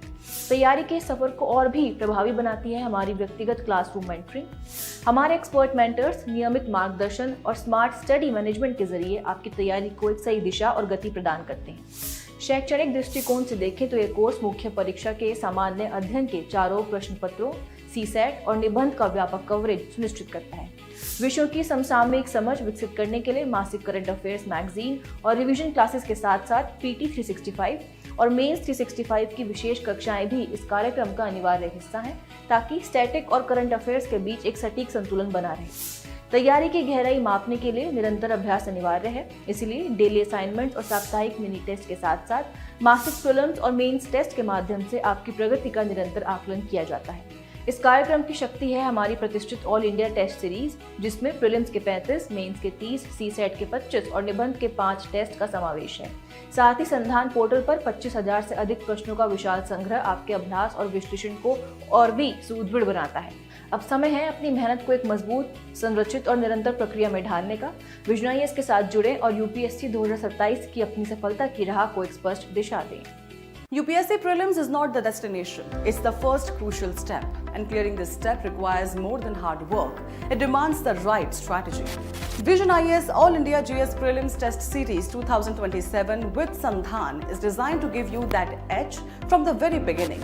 With 35 structured tests, build your journey from fundamentals to full-length tests, ensuring clear, step-by-step progression. With Sandhan, personalized practice, you get more than 25,000 questions targeting your weak areas. Every test becomes a step toward measurable improvement. With smart analysis plus mentoring gain, get precise insights into your mistakes and refine your strategy with expert guidance. With quick revision material, QRM, focus on revising what truly matters exactly when you need it the most. Starting from 19th April, ensure you don't just attempt Prelims 2027, you prepare to clear it. To register, visit our website or call us on the given numbers. All India GS Mains Test Series and Mentoring Program 2027, not just a test series, a system designed to improve how you write. For Mains 2027, what matters is not how much you know, but how effectively you present it on paper. And that's exactly what this program builds. Write regularly, get evaluated with precision, understand your mistakes, improve with clear mentorship. So with every test, your answers become more structured, more relevant, more impactful. This is where preparation turns into performance. Start early, improve consistently. Be ready for Mains 2027. To know more, visit our website or call us on the given numbers. Are you ready to face prelims head-on? Because prelims is not just about knowledge, it's about performance under pressure. That's where Abhyas, the All India Prelims, GS plus CSAT mock test comes in. Designed as a true exam simulation, Abhyas recreates the real UPSC. Prelims experience the same pattern, the same time constraints and the same intensity. It places you in a national arena, competing with aspirants across India, backed by an all-India ranking that reveals your true standing. Attempted by 1 in 3 top 50 rankers, Abhyas has become a trusted benchmark for serious aspirants. With detailed post-test analysis, live discussions and complete syllabus coverage in both English and Hindi, it ensures your preparation is not just extensive but exam-ready. 3 full-length offline simulations will be conducted across 100+ cities on 5th April, 19th April and 10th May. From 9:30 am to 11:30 am for General Studies, that is paper 1, and 2:30 pm to 4:30 pm for CSAT, that's paper 2. Challenge your preparation, test your performance. For more information or register, visit our website or call us on the given numbers.